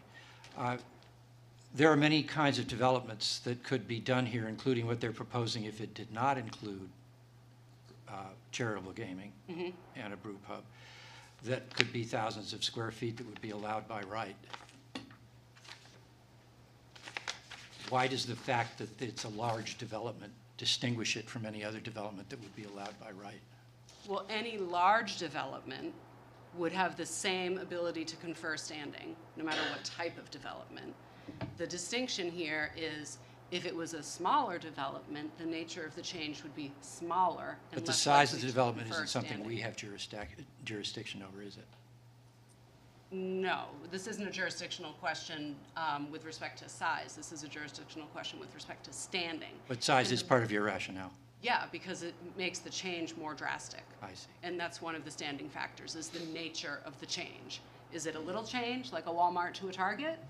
Or is it a big change, like undeveloped to developed? So the other thing here is safety. The record is full of evidence about safety. There's a staff memo, and I'm talking about the planning board record here, which I know you don't have, but I will represent that there's a staff memo that talks about safety. There are staff comments at a meeting that talk about safety. There's a staff memo making recommendations to try to manage the safety concerns. Ms. Cameron and her testimony discussing safety concerns. There's a staff memo summarizing public, Pembroke, and CNHRPC, that's the Central New Hampshire Regional Planning Commission, concerns regarding the impact of the development on public safety services. And I want to draw your attention to, in particular, to hard data that the Concord Police Department provided. So as you all probably know. Let me stop you right there. Yep. Does the board consider this relevant? No. Why don't you skip the safety, please? We do have it in your submission. I don't know that you have this data in my submission, actually. Did I talk in my submission about the police calls for service? That information somehow found its way to my attention, so it Okay. must have been in the packet somewhere. And I just want to I'm state, just sensitive to the time, so. I just want to state our position. Routes of ingress and egress to wherever she is going.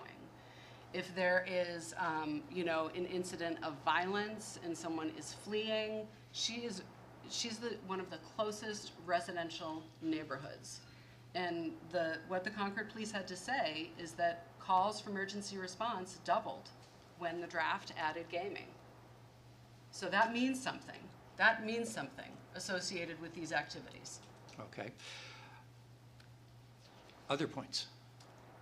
I'm ready to address timeliness unless the board has any questions on standing. Any questions on standing? Nope.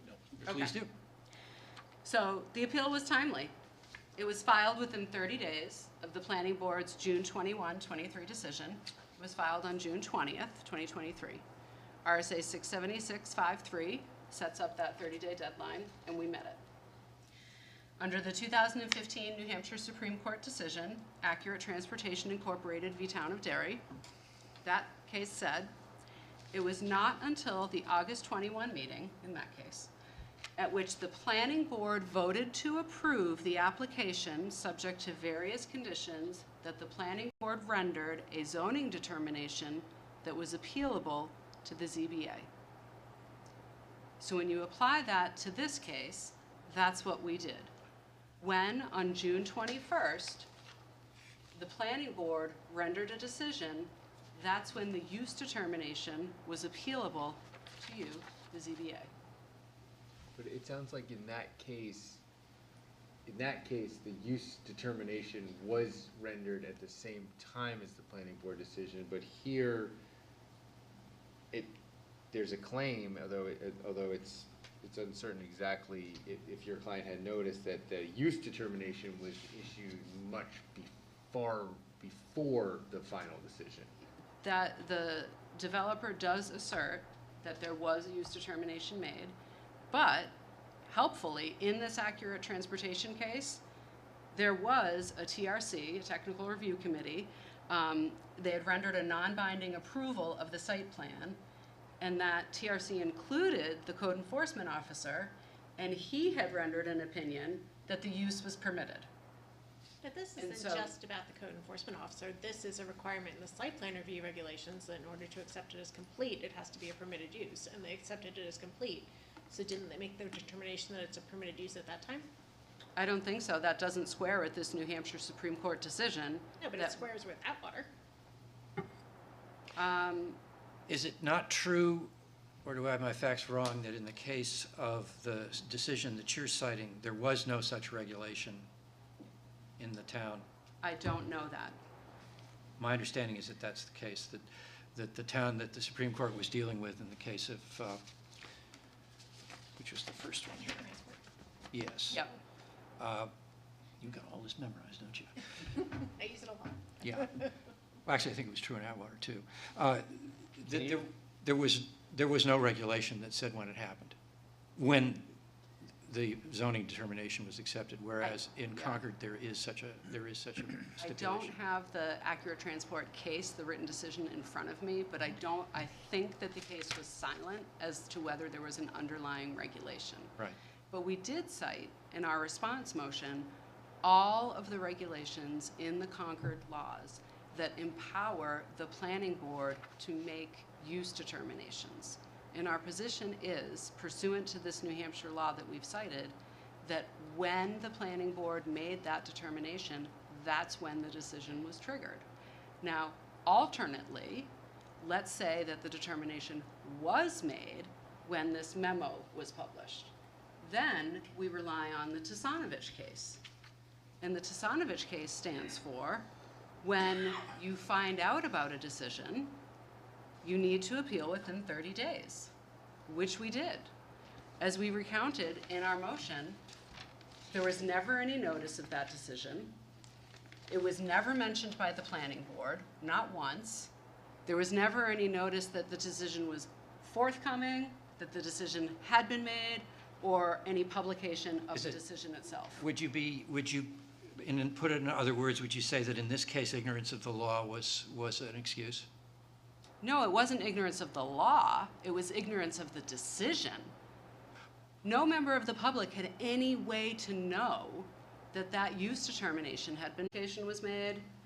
I don't know when completeness was determined.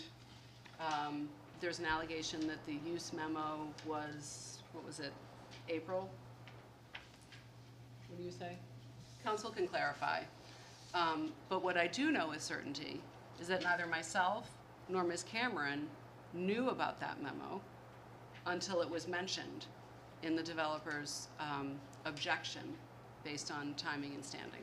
Why would the memo matter as opposed to what's written in the ordinance? Because the ordinance is not specific to this case. The ordinance doesn't say 7 Braco Day shall be permitted as a casino. Yes, it does in the event that the planning, I'm not a lawyer, I may have this all wrong. But yes, it does in the event that the planning board accepts their application as complete and it includes a, as you call it, casino. Yeah, no, my point is that the zoning ordinance doesn't say anything about any specific property, about a specific site plan application. It's general in nature. So someone who cracks open the zoning ordinance so that they, in the site plan review regulations, that they are not ignorant of the law, would have no idea what particular use determination had been made about what property until the time that a planning board, going with your analysis, until the time that a planning board accepted an application as complete. Right. But in those interim months, you wouldn't know. But we're not talking about the interim months, we're talking about when they accept it as complete, no? Well, what I'm talking about is the time when Ms. Cameron, in fact, knew about that memo. Okay. Other points?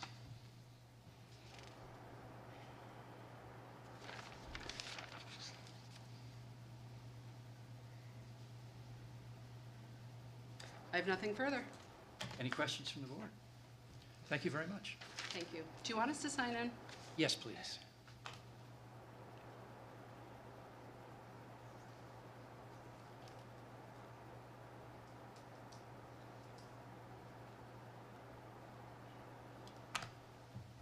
Thank you all. Thank you. Thanks.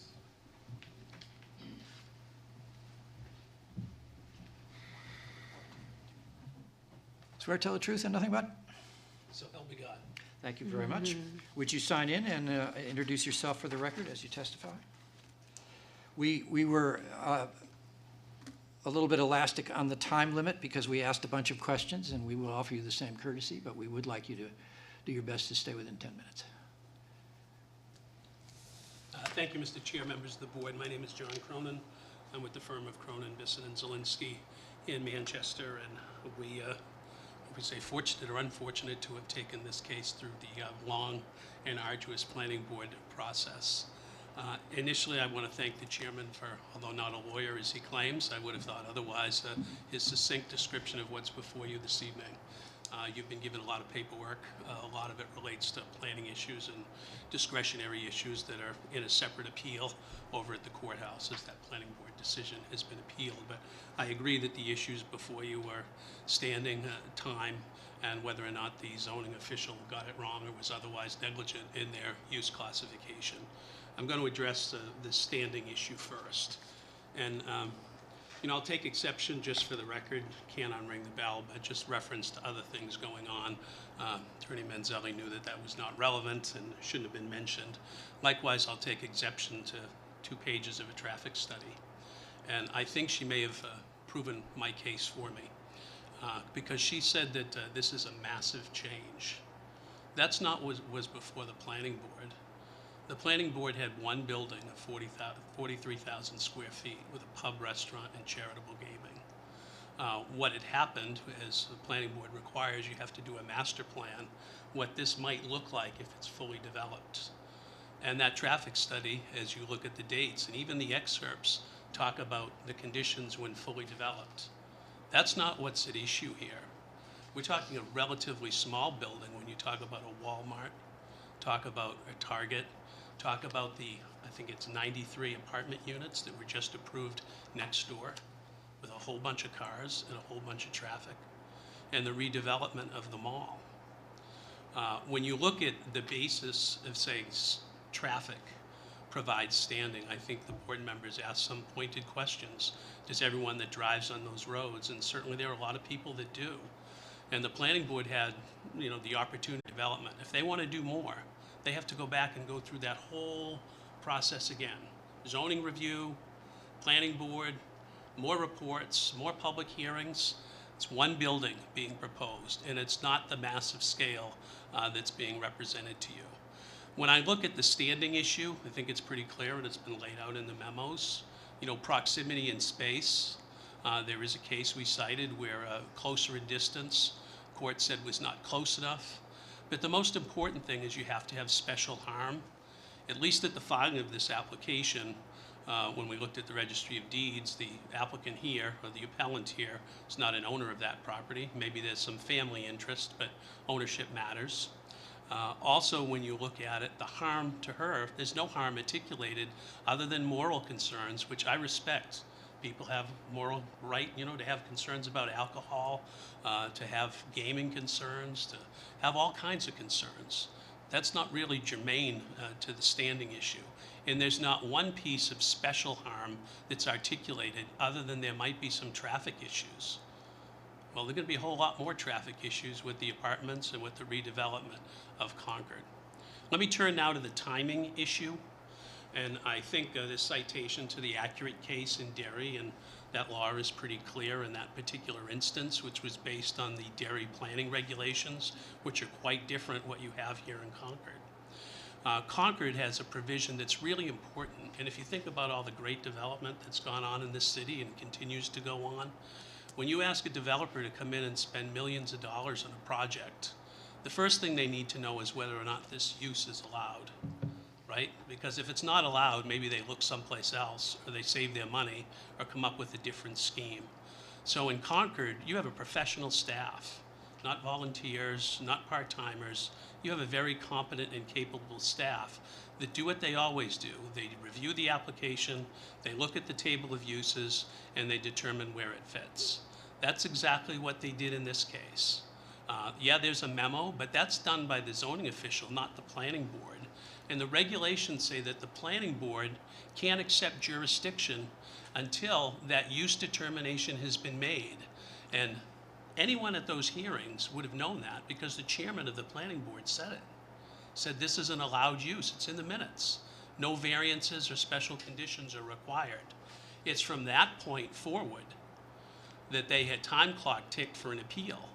Not only was no appeal taken, none of the comments made by the appellant in this case raised anything to do with the use other than a moral opposition to gambling and some speculation that people that go to casinos may be unsafe drivers or tend to drink a little bit more than people that go to other restaurants or bars.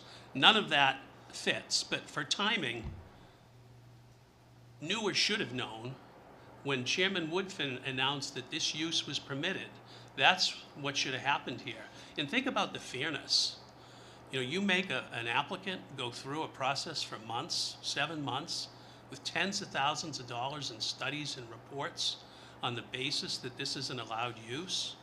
And then after all is this done, says, we got it wrong. Where does someone go for their recourse? And how would anyone come to Concord and develop if that's the standard?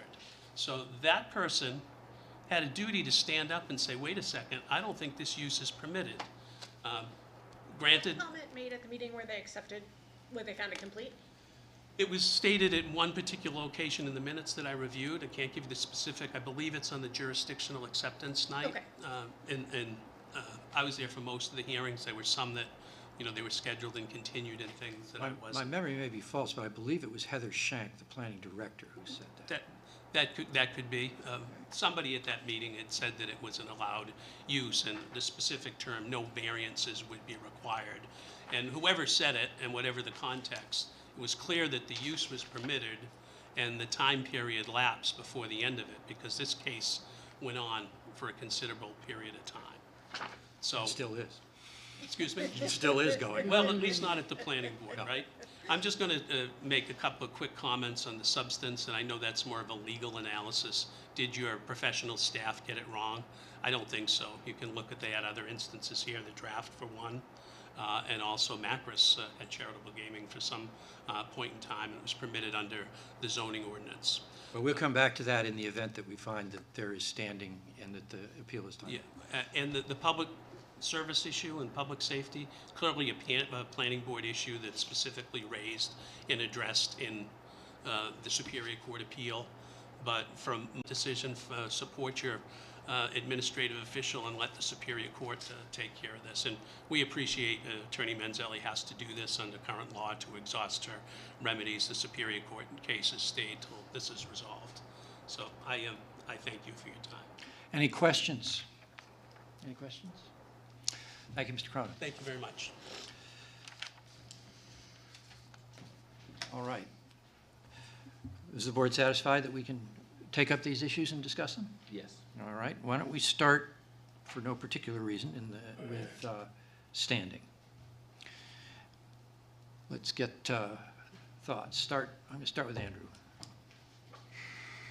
I think that the applicant has met the standing. As far as I can read the law, we have a lot of discretion as to on this issue as to whether we think someone has standing. But the Laughlin, which was provided to us, I didn't come up with this on my own, but the Laughlin treatise says we can consider factors such as, so that maybe even other factors we consider such as the proximity of the plaintiff's property. She's a half mile, as the crow flies, a mile by driving, but on a very similar part of town. The type of change proposed. So, I mean, I don't want to speculate, but obviously a casino is a unique type of use. The immediacy of the injury, I'm not sure about that. Doesn't seem like it's going to be happening immediately no matter what. And her participation in administrative hearings, which she did participate. So on the standing, I'm satisfied she has standing. Okay. Ms. Spectrum. I am not satisfied with she has standing. I think she lives too far away. I don't know how many houses are within a mile of this property, but I suspect it's a lot. If her alleged injury is that she's going to have to wait longer at the traffic lights, 3-second increase at a peak hour is not a substantial change of that traffic light. And I don't think she suffers an injury that's any different than any other of the hundreds or thousands of people who drive through that intersection every day. So I would say she does not have standing. Mr. Monahan. Yeah, let me just say at the onset, I do think that they're here to do more than just check the box to say they exhausted the administrative remedies. I think there's more to our decision tonight than that. Our wisdom. Yeah, yes. Sublime. But I think I tend to agree with Andrew that in this instance, I think the applicant or the petitioner meets the test of standing. Mr. Waller. Well, let me just add, I think, I do think she's proximate enough to the property to be more impacted than the public in general. And while we had a rush to it, I'm sensitive to the public safety issues for folks that live in proximity to any development, whether it's a bowling alley, a beer hall, or a Walmart. I think it's the applicant is close enough to have standing in the case. Very good. Mr. Waller. The short of it is, I think she does have standing, but here's my reasoning for that. Normally, when we deal with abutter issues, we're usually dealing with small neighborhood changes that only affect people in a small radius of that area. But here we're dealing with a gateway community which encourages broad-scale development, and broad-scale development has mass appeal. And I think just about anyone would be affected by anything that happens in a gateway community. And on those bases, I think she has grounds for appeal. So would you grant standing to everyone in Concord? I think most people would be using the gateway community, could be affected by what goes on in the gateway community. Okay. Just as an aside, if we had a thriving, active mall there, you'd have way more traffic going through that intersection than that. I kind of agree with you. 3 seconds is... I do not think that she has standing. And my reasons are very similar to Ms. Spector Morgan's. I don't think she's proximate for a couple of reasons. One, yes, she's, as the crow flies, a half mile away, and someone says, driving a mile away, but she's also on the other side of a major intersection of Loudon Road and 393 in what I consider to be totally different territory than where this development is proposing to go. I think she's also at the end of a dead-end street, which is itself going off a dead-end street. So I think the chances of any direct impact on her, other than that she might be inconvenienced in driving through the intersection, and as Ms. Spector Morgan pointed out, that would be true for anyone. And I think if we expand the definition of standing to anyone who drives through there, it becomes meaningless in its breadth. So I don't believe, from that point of view, that she... I have to use my kind of instinct on this, and so that's why I'm finding their standing. Very good. Who knew?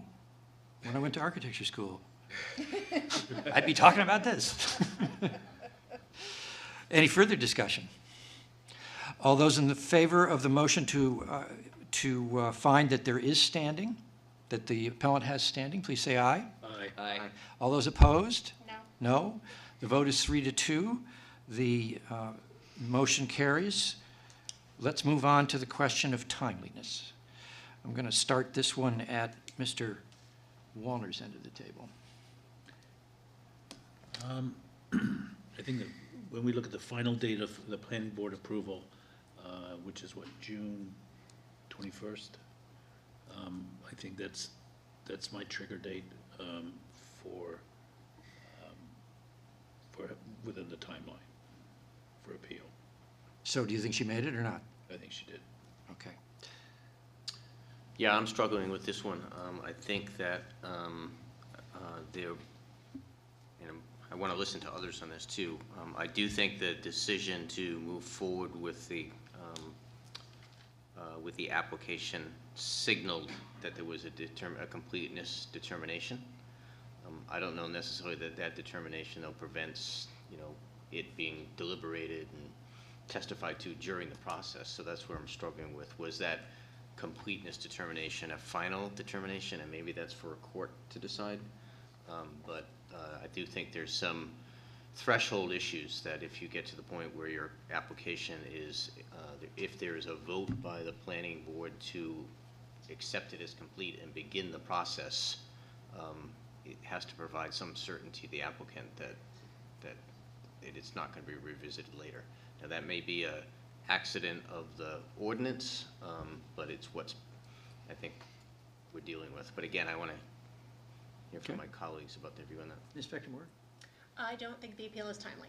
The law is very clear that from a planning board decision, there are often two different appeal dates. There's the date that the planning board makes the determination that's permitted by zoning, and then there's the date of final approval, and they're not always the same.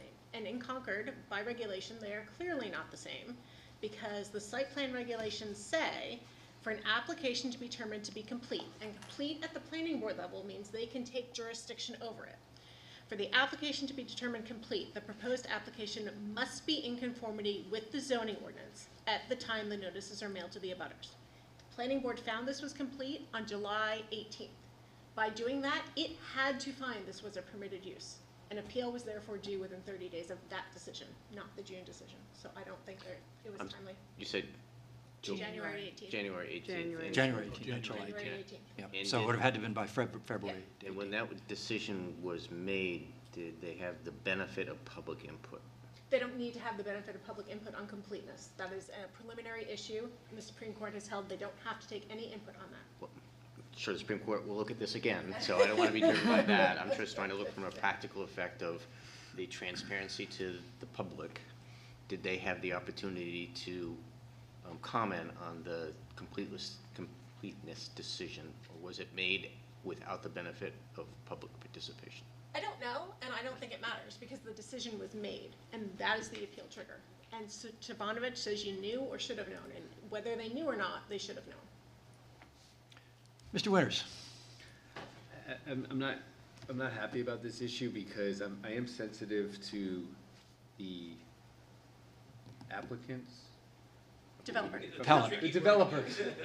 I'm sensitive to the developers' argument, or it's true that, you know, we don't, I mean, they put a lot into this in terms of money and time, and, you know, we don't want to unfairly discourage development in Concord, in general, and, you know, some months later, coming forward with an appeal.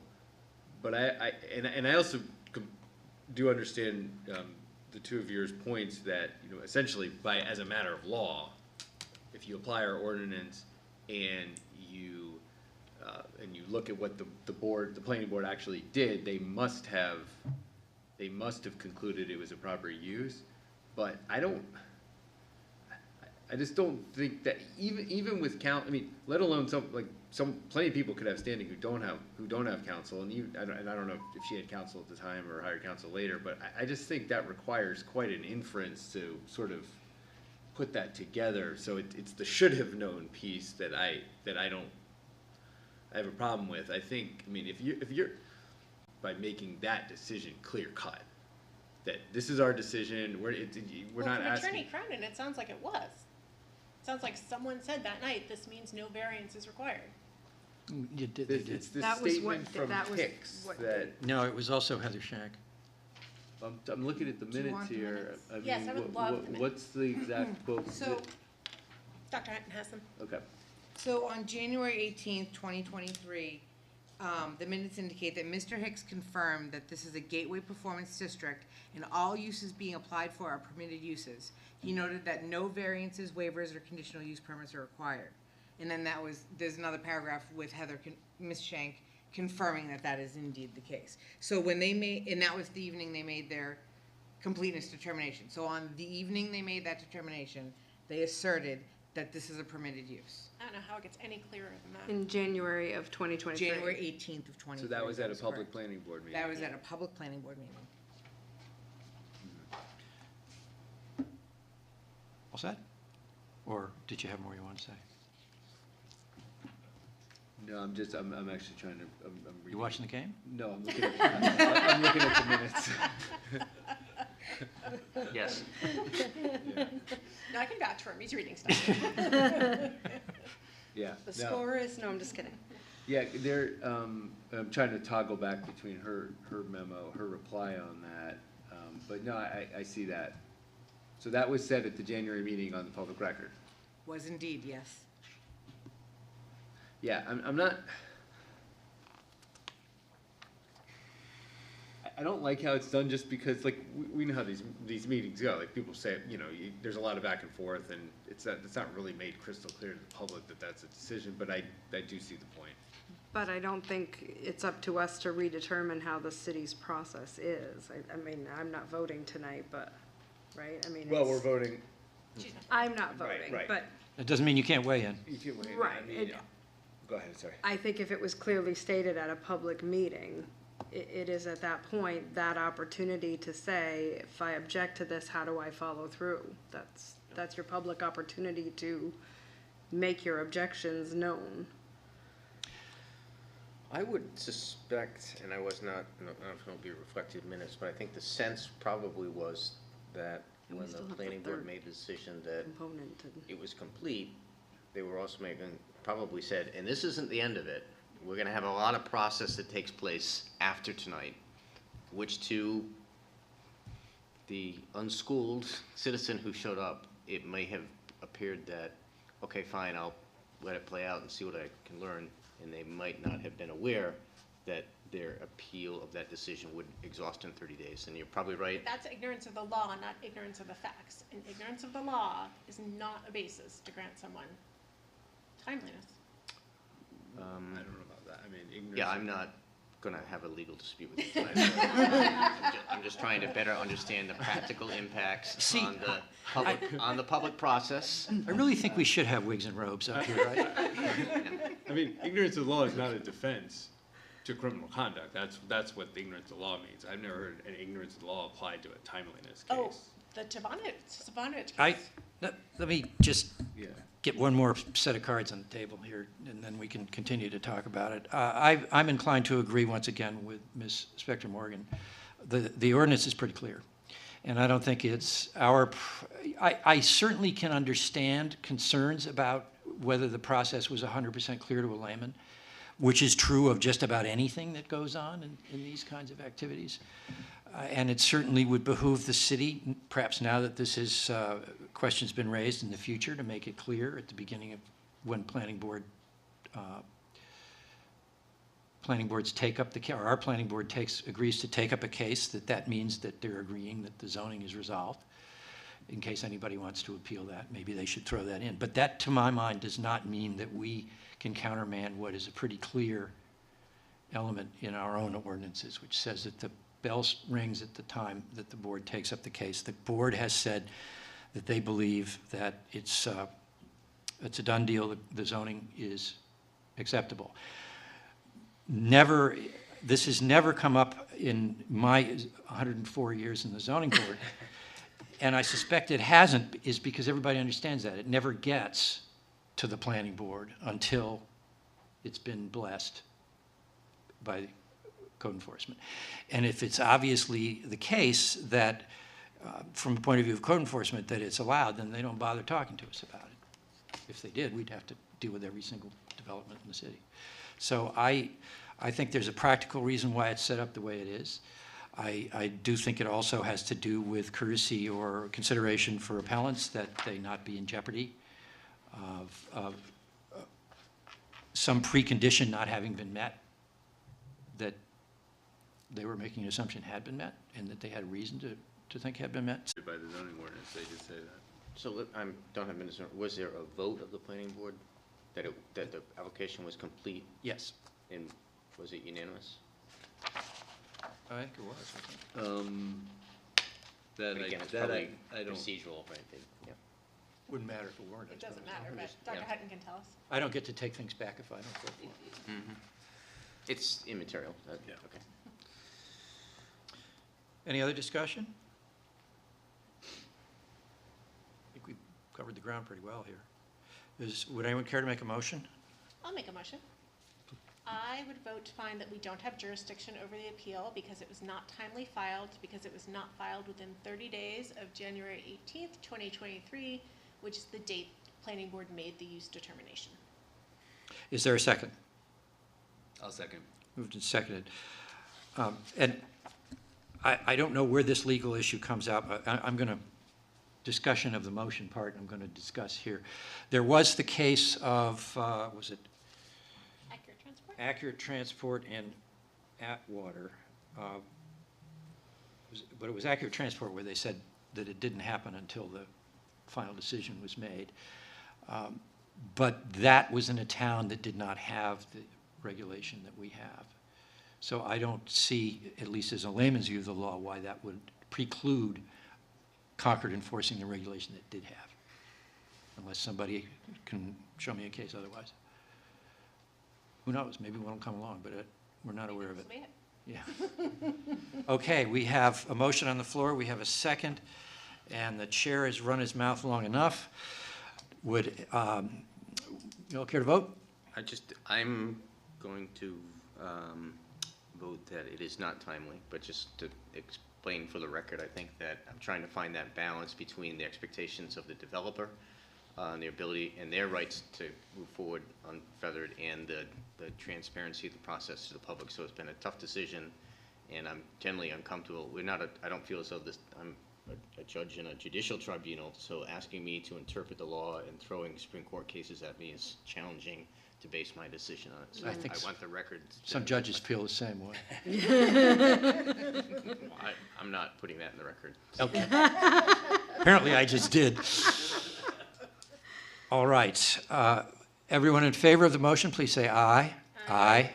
Everyone opposed? The vote is unanimous.